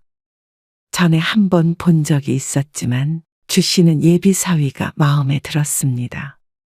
대기업에 다닌다는 예비사위는 능력도 있고 준수한 용모를 갖추고 있었습니다. 무엇보다 딸에게 참 다정한 듯해서 둘을 보고 있으면 미소가 절로 나왔습니다. 저희 잘 살겠습니다. 예은이 걱정은 하지 마세요. 믿음직스러운 예비사위를 보며 흐뭇하면서도 한편으로는 눈물이 찔끔 날 것 같았습니다. 내 딸이 결혼을 한다는 사실이 실감이 났죠. 주 씨와 딸 그리고 예비사위는 밝고 좋은 분위기 속에서 대화를 나누었습니다. 결혼식은 내년 봄으로 생각하고 있어요. 예식장 알아봐야 하겠지만요. 그래. 너희가 잘 상의해서 결정해. 그리고 집은 저희 둘 출퇴근하기 불편하지 않게 적당히 직장 근처로 알아보려고 해요. 마침 주 씨가 살고 있는 집이 딸의 직장과는 크게 멀지 않았습니다. 차 타고 20분 안쪽으로 걸렸기 때문에 너무 멀리 떨어지지 않아서 다행이라는 생각을 했습니다. 결혼하면 자주 오갈 수는 없겠지만 그래도 늘 닿는 곳에 있는 것과 멀리 사는 건 다를 것 같았습니다. 딸이 독립해서 살고 있는 오피스텔은 결혼 전에 정리할 것이라고 알렸고 마련해줬던 보증금은 딸의 비상금으로 챙겨줄 작정이었습니다. 결혼 비용을 제외하고서도 말이죠. 딸도 몇 년간 직장 생활을 하면서 돈을 모았겠지만 그래도 빈손으로 결혼시키고 싶지는 않았습니다. 예비사위와 식사를 하고 얼마 안 있어서 딸이 주말에 주 씨를 찾아왔습니다. 결혼 때문에 상의할 것이 있다고 했습니다. 결혼을 진행하는 데 있어서 가장 중요한 게 집이었는데 예비 사위와 상의를 하다가 주 씨의 의중이 궁금한 모양이었습니다. 요즘에는 예식장이나 뭐 그런 것도 다 비싸다며. 예은이 네가 모은 돈으로는 그런 거 했어. 집은 그쪽 집이랑 반씩해서 마련하면 되지. 근데 요즘 집값이 워낙 비싸니까. 주 씨가 집값을 보태는 것에 대해서 딸은 미안해했습니다. 아, 돈 벌어서 어디다 써? 딸내미 결혼하는데 능력 있어서 집 사줄 수 있으면 그게 복이지. 그러자 딸의 눈시울이 붉어졌습니다. 딸 시집 보내려다가 우리 아빠 통장 텅텅 비면 어떡해? 아이고, 돈 걱정은 말어. 너 하나 시집 못 보내겠냐? 주 씨와 딸은 서로 농담을 주고받듯 말했습니다. 하지만 주 씨는 진심이었습니다. 곱게 키운 딸 부족함 없이 보내고 싶었습니다. 상대방 쪽 사정이 어떤지는 모르겠지만 만약 남자 쪽에서 못 보탠다고 하더라도 주 씨가 다 낼 의향도 없지 않았습니다. 그리고 얼마 뒤에 딸이 다시 연락이 왔습니다. 예비 사위와는 전부 반씩하기로 이야기를 했다며 말이죠. 그래. 그게 나중에 말이 없어. 다행히도 상대방에서도 집값을 보태주는 모양이었습니다. 이제 결혼 준비만 순조롭게 하면 된다고 생각했습니다. 그런데 이어지는 딸의 말에 조금 당황스러운 기분이 들었습니다. 근데 집은 그렇게 하기로 했는데 어머님이 결혼하면 일을 그만두기를 원하시더라고. 뭐? 너 보고 일을 그만두라셔? 딱 그만두라고 말씀하신 건 아닌데. 그런 눈치야. 애기 생기면 육아도 하고 그래야 된다고. 에이, 요즘 때가 어느 때인데 일을 안 하고 살아. 나도 그래서 사람을 쓰고 일을 계속하겠다고는 말씀드렸지. 그게 맞지? 좋은 직장이 아까웠습니다. 물론 애를 직접 키우는 것도 좋았지만 능력이 있는데 그만두고 집에서 애만 보라는 것은 가혹한 일인 듯 했습니다. 여자도 일을 하고 돈을 벌어야 집에서도 목소리를 낼 수 있는 법이야. 주 씨는 딸이 일을 그만두길 원하지 않았습니다. 장기적으로 봤을 때는 결코 딸의 인생에 좋을 것 같지 않았죠. 너도 배울 만큼 배웠잖아. 만약 너 스스로가 전업주부가 하고 싶은 게 아니라면 아빠는 솔직히 반대야. 나도 직장 계속 다니고 싶어. 주 씨가 딸의 시어머니 될 사람에 대해서는 잘은 모르겠지만 딸의 의견을 존중해 줬으면 하는 바람이 있었습니다. 하지만 예비 사위가 있으니 어련히 중간에서 잘 해결해 주지 않을까 싶었습니다. 딸도 의지가 확고했고 말이죠. 그런데 상견례를 한 달 앞둔 어느 날이었습니다. 준비 잘 되고 있어. 결혼 준비. 그래. 집도 알아보고 해야지. 집은 주말에 좀 돌아다니고 있지. 아, 근데 아빠. 딸이 어쩐지 망설이는 기색을 보이며 말했습니다. 왜? 무슨 문제 있어? 아, 그건 아니고. 어머님이 시댁 쪽이랑 가까운 곳에 집을 얻었으면 하시더라고. 주 씨가 기억을 더듬어 예비 사위의 집이 어딘가 생각해 보았습니다. 직장과는 꽤나 거리가 있었습니다. 물론 출퇴근을 못할 정도로 먼 것은 아니었지만 애초에 직장 근처에 집을 얻으려고 했던 계획과는 많이 달랐습니다. 너희 힘들지 않겠어? 출퇴근하려면 하지. 주 씨는 딸만 괜찮다면 큰 상관이 없었습니다. 물론 그렇게 된다면 주 씨의 집과는 더 멀어지겠지만 예비 사돈네도 외동아들 하나 있으니 가까이 두고 살고 싶은가 보다 생각했죠. 근데 대신에 집은 시댁에서 해주시겠대. 뭐? 그쪽에서 전부? 그렇게 하시겠다던데. 뭐라고 대답해야 될지 몰라서 아직 아무 말은 안 했어. 근데 석진 씨는 좋아하던데. 예비 사위가 기뻐할 만도 했습니다. 요즘 집값이 비싸니 작은 신혼집을 구하더라도 억소리가 여러 번 들려야 했으니 말이죠. 하지만 주 씨는 그 말이 달갑지는 않았습니다. 뭐하러 그렇게 한쪽이 부담해? 그럴 필요가 있을까? 옛날이라면 몰라도 요즘 시대가 변했다는 건 알고 있었습니다. 딸 가진 부모 입장이었지만 사위가 집을 해와야 한다고는 생각하지 않았습니다. 좀 그런가. 아무래도 그렇지. 되도록이면 반식하는 방향으로 얘기해봐. 물론 그런 사람들은 아닐 거라고 믿지만 그래도 예로부터 맨몸으로 결혼해서 좋은 취급을 받는 경우는 드물다고 생각했습니다.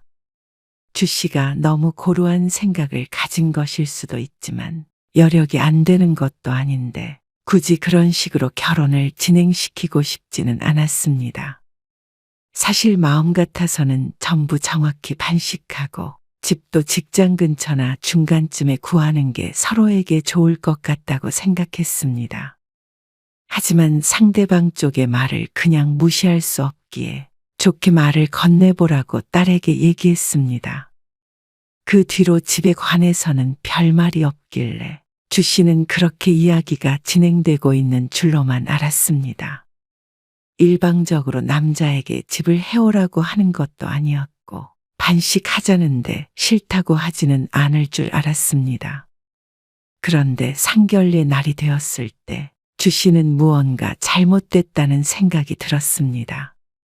예비 사돈을 보고 그리고 예비 사돈과 있는 예비 사위를 보고 이 결혼에 대한 결심이 흔들리게 되었죠. 예비 사돈과의 첫 만남은 최악이었습니다. 안녕하세요. 처음 뵙겠습니다. 석진이 엄마예요. 안 사돈의 눈은 인사를 하며 주 씨를 위아래로 훑었습니다. 무언가 가늠하는 듯한 그 눈빛이 사람을 참 불편하게 했습니다. 안녕하세요. 예은이 아빠 되는 사람입니다. 반갑습니다. 주 씨는 불편한 기색을 감추고 웃으며 인사했습니다. 상견례 자리는 조용했습니다.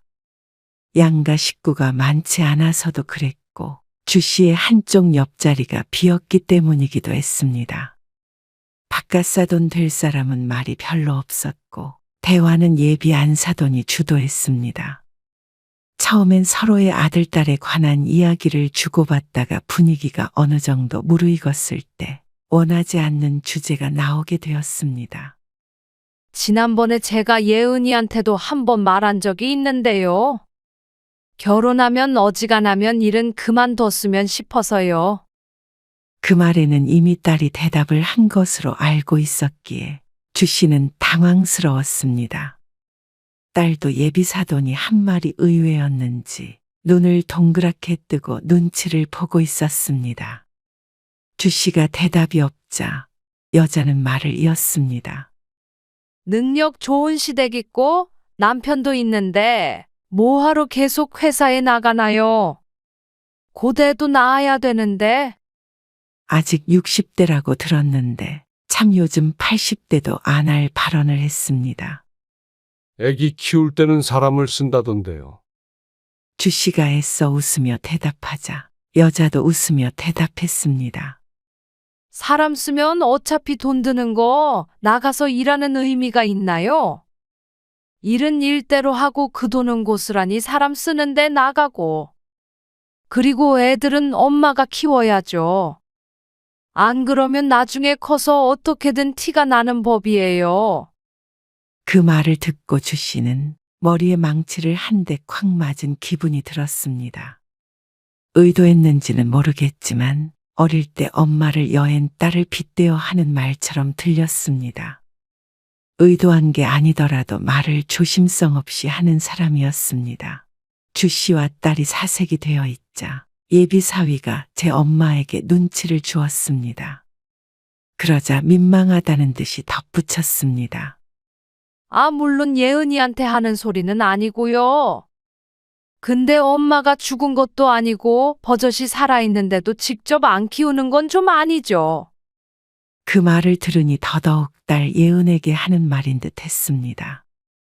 다 끝난 이야기이기도 했고 말을 전하는 투가 참 예의 없기도 했습니다. 생판 남이더라도 그런 주제는 삼가야 하는데 어떻게 상견례 자리에서 저런 발언을 하는지 황당했습니다. 주 씨가 헛기침을 하며 불편한 기색을 보였습니다. 그러자 여자가 다시 한번 예은이에게 한 말은 아니니 오해하지 말라고 했는데 이미 심기는 상했습니다. 딸의 표정도 좋지가 않았죠. 직장은 본인이 다니겠다고 하면 다니는 게 맞다고 생각합니다. 아주 어릴 때는 휴직해서 직접 돌보면 되는 거고요. 어차피 어린이집 보내고 학교 가고 그러면 회사를 그만둘 필요까지는 없지 않습니까? 에이, 그래도 그게 아니라니까 그러네요. 돈 때문에 그러는 거면 그럴 필요 없어요. 아니요. 돈은 친정에도 충분합니다. 예은이도 커리어라는 게 있는데 본인이 원하는 대로 하게 두었으면 하네요. 주 씨가 다시 한번 말하자 여자는 미간을 찌푸렸지만 더 말을 덧붙이지는 않았습니다. 이미 2번이나 거절한 일이니 소용없다고 생각한 것일 수도 있고 아니면 결혼 후에 다시 설득하기로 한 것일 수도 있다고 생각했습니다. 이때 주 씨는 건너편에 앉아 있는 사람들과 잘 지내는 게 어려울 수도 있다는 생각이 들었습니다. 그런데 이건 시작에 불과했습니다. 또다시 불편한 주제가 여자의 입을 통해 나왔습니다. 집 말이에요. 예은이가 반씩하자고 했다던데 그럴 필요 없어요.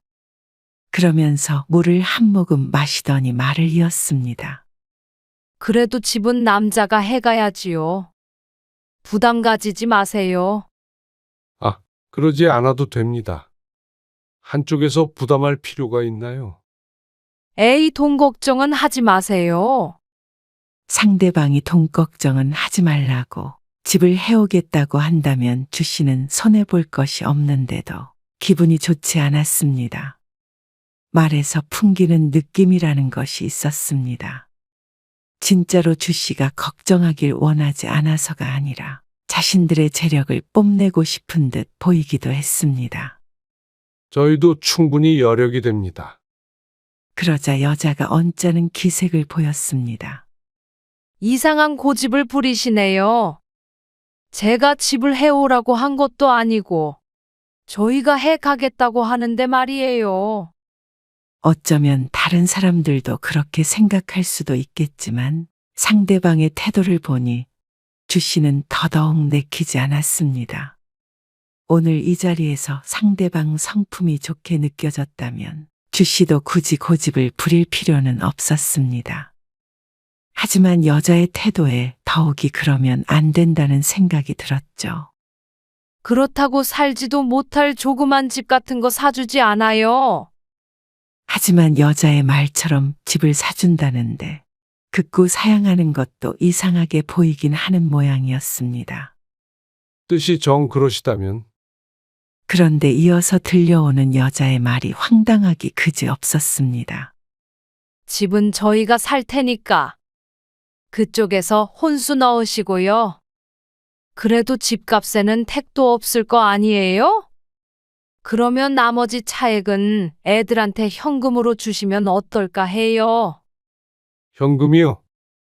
어차피 반씩하는 걸 원하셨잖아요. 각자 내는 금액만 맞추면 되는 것 아닌가요? 애들한테 목돈이 있어도 좋을 거 아니에요. 뭐, 부담스러우시면 말고요. 그렇게 하시죠. 그러면 집값만큼의 지출이 있을 텐데 돈 있으면 그렇게 하라는 식이었습니다. 여기서 한마디 더 했다가는 또 그러면 왜 반씩하자고 했냐는 말이 나올 것 같았습니다. 그래도 결혼하면서 새 차도 뽑고 하는 게 좋잖아요. 그 돈으로 하면 되겠네요. 그래도 남으면 신혼여행도 가고 용돈도 하고요. 어차피 애들이 같이 쓰는 거니까 결혼자금 반씩하는 거 맞죠? 주 씨가 말없이 그냥 고개만 끄덕였습니다. 이러쿵 저러쿵 해봤자 기분 좋은 대화는 아닐 듯 했습니다. 집 문제만 아니라면 이렇게 말씨름할 이유도 없었습니다. 그래서 그저 상대가 원하는 대로 맞추자 생각했죠. 혼수도 해가고 현금도 있다면 집 안에 왔다고 무시당할 일은 없을 것 같았습니다. 아, 혹시나 해서 하는 소린데요. 집은 석진이 앞으로 해야 하는 거 아시죠? 기가 막힌 말이었습니다.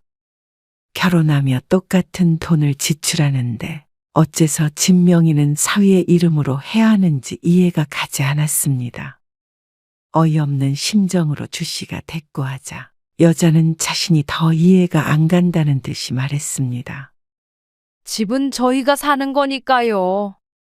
당연히 석진이 명의로 해야죠. 아니, 혼수는 쓰다 보면 가치가 없어지고 현금도 같이 쓰면 사라져버리는 거 아닌가요? 그런데 집을 공동명의로 안 하면 반식하는 게 무슨 의미가 있겠습니까? 어처구니가 없었습니다.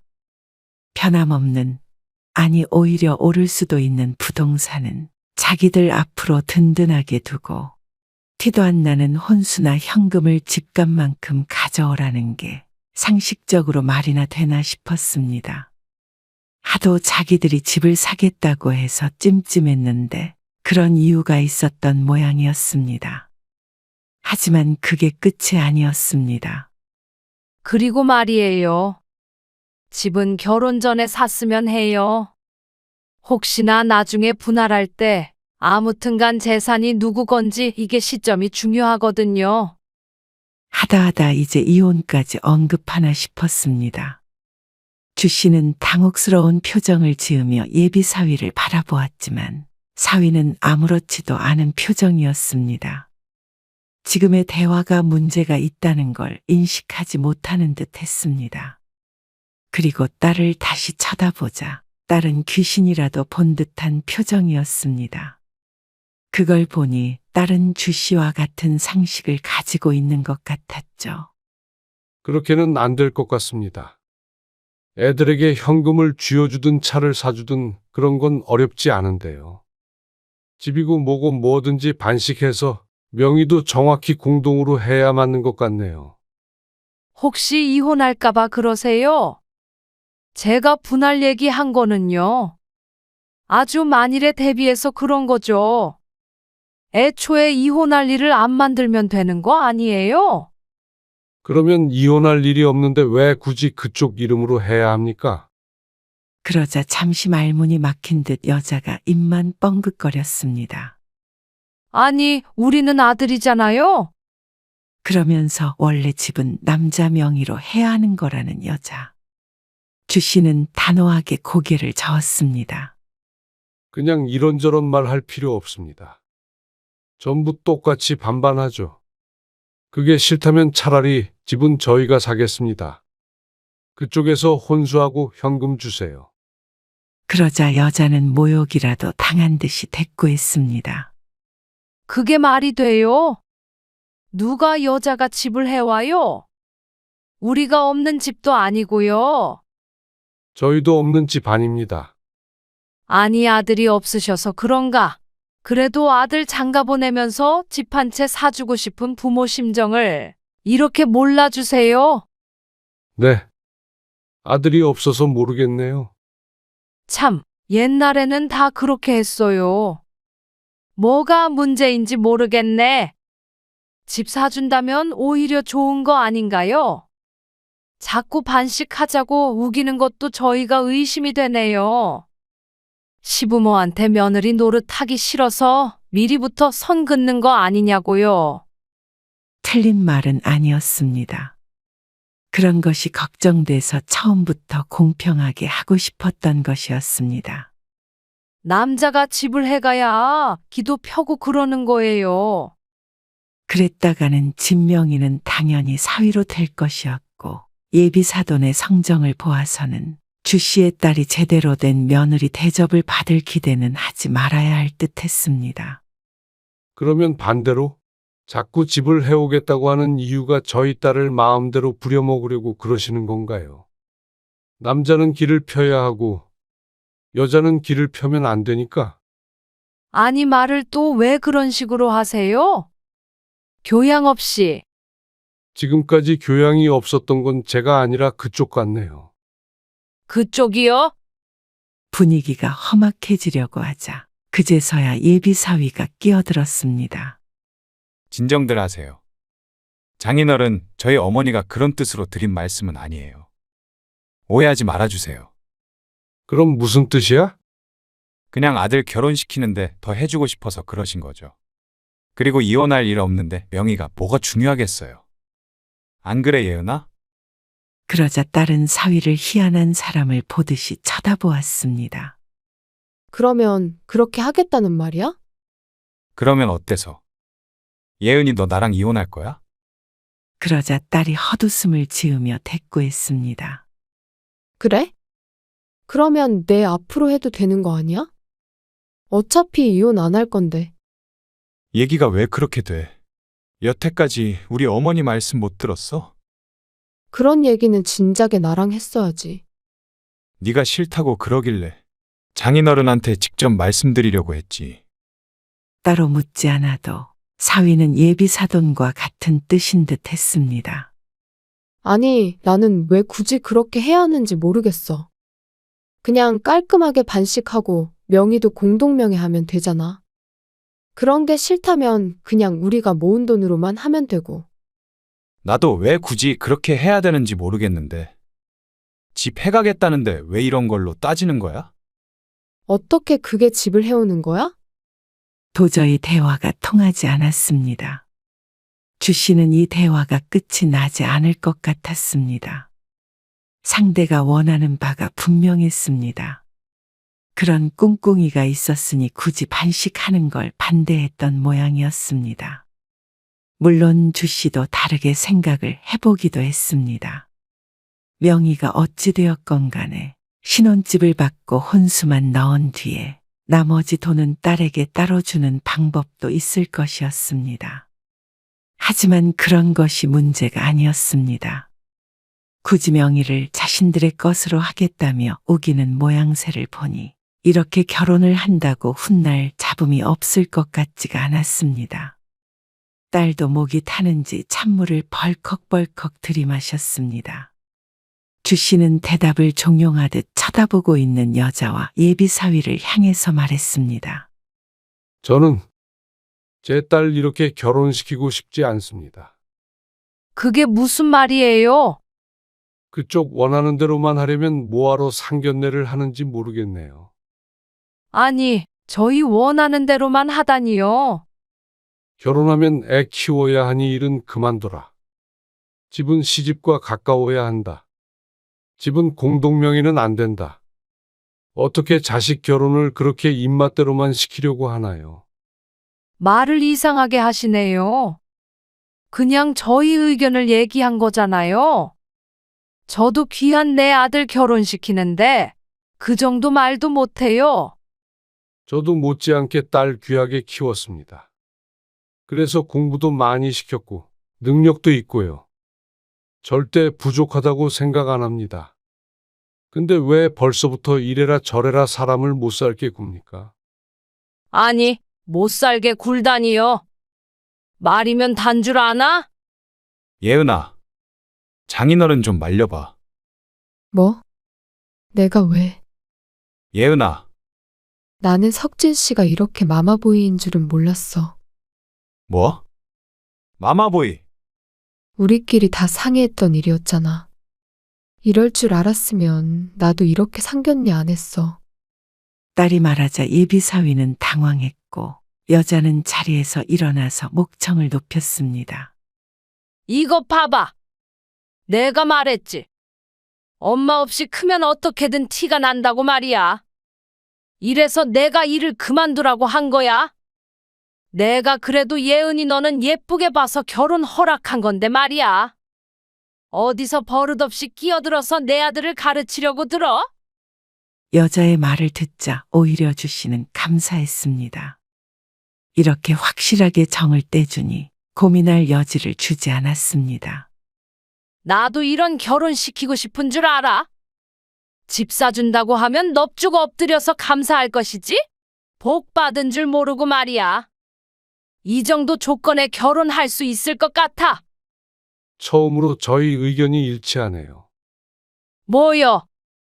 이런 결혼 시키고 싶지 않다면서요. 복 받은 줄 모르고 말이에요. 댁들이 이 정도 조건에 결혼을 시킬 수 있을 줄 아세요. 주 씨가 여자에게 들은 내용을 그대로 돌려줬습니다.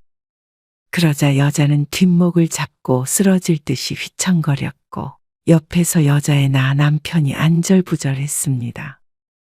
예비사위였던 놈은 기분 나쁜 표정으로 화를 참고 있는 듯 보였습니다. 그렇게 귀하고 사랑하는 아들을 뭐하러 결혼시킵니까? 계속 데리고 사세요. 뭐요? 그러는 그쪽이야말로 딸이나 끌어안고 사세요. 네. 이렇게 결혼하느니 저는 그냥 아버지랑 살겠습니다. 주 씨를 대신해서 딸이 말했습니다. 그러고는 자리에서 일어났죠. 저희는 그만 일어나 볼게요. 그러면서 여전히 앉아있는 조 씨의 팔을 잡아당겼습니다. 결혼은 그럼 없던 일로 하겠습니다. 무슨 이런 경우 없는 사람들이 다 있어? 더 이상 대꾸할 가치도 없었습니다. 이렇게 나가면 다시는 되돌릴 수 없다는 것만 아세요. 자리를 떠나는 주 씨 부녀에게 여자가 마지막 경고를 하듯이 말했습니다. 그 말에 주 씨는 어쩐지 웃음이 나왔습니다. 다시 되돌릴 생각을 하면 제가 그쪽 명의로 집이라도 한 채 사주겠습니다. 뭐요? 주 씨는 딸과 함께 식당을 나와버렸습니다. 호기롭게 말하고 나왔지만 기분은 진창 속에 있는 듯 했습니다. 어째서 내 딸이 이런 취급을 받아야 했는지 몰랐습니다. 곱게만 키운 딸이었는데 말이죠. 아빠, 나는 얘기가 다 잘 됐다고 생각했어. 이럴 줄은 자신도 몰랐다며 울먹거리는 딸. 주 씨가 예비사위를 만났을 때도 이런 일이 있을 줄 몰랐습니다. 서글서글하고 대화가 잘 된다고 생각했는데 이런 식으로 말을 바꿀 줄은 몰랐죠. 연애만 하다 보면 딸도 몰랐을 수도 있을 것 같았습니다. 이게 어쩌면 부모가 끼어들어서 문제인 것이었죠. 차라리 처음부터 자식들 힘으로 결혼하라고 했다면 이런 일이 없었을까 생각하다가 고개를 저었습니다. 그랬다면 저런 성품도 까맣게 모른 채로 지옥 구덩이로 딸을 밀어넣을 뻔했습니다. 원하는 대로 맞춰주었다고 해서 평화롭게 잘 살 수는 없을 것이 분명했습니다. 결혼 전에도 저렇게 아들이 어쩌고 며느리가 어쩌고 해대는데 결혼하면 딸의 고생길이 훤했습니다. 차라리 잘 됐어. 결혼 전에 알아서. 딸이 중얼거렸습니다. 주 씨도 같은 생각이었습니다. 만약 이런 만남도 없이 결혼시켰다면 생각만 해도 끔찍했죠. 후를 털어버려. 이런 사람도 있고 저런 사람도 있는 거니까. 주 씨의 말을 들은 딸이 고개를 끄덕였습니다. 마음이 헛헛한지 표정은 좋지 않았지만 이런 상처는 언젠가는 치유가 된다는 사실을 주 씨는 알고 있었습니다. 평생을 저당 잡혀 사느니 순간 상처받고 회복하는 게 나을 수도 있었죠. 주 씨는 딸의 어깨를 두드리며 속으로는 가슴을 쓸어내렸습니다. 시간이 지나서 먼저 연락을 취한 건 딸의 옛 남자친구인 석진이었습니다. 생각은 해봤냐는 석진의 물음에 딸이 누구냐고 대꾸하고 전화를 끊었다고 말했습니다. 그 말에 주 씨도 웃고 말았죠. 다행이었습니다. 다시 결혼하겠다고 하면 어떻게 설득해야 하나 내심 고민했었기 때문이었습니다. 앞으로 또 딸이 다른 사람을 데리고 올지 모르겠지만 다음번이 있다면 마음을 단단히 먹고 정신도 똑바로 차려야겠다고 생각했습니다. 그렇게 생각하면 이번 일은 큰 교훈이 되었죠.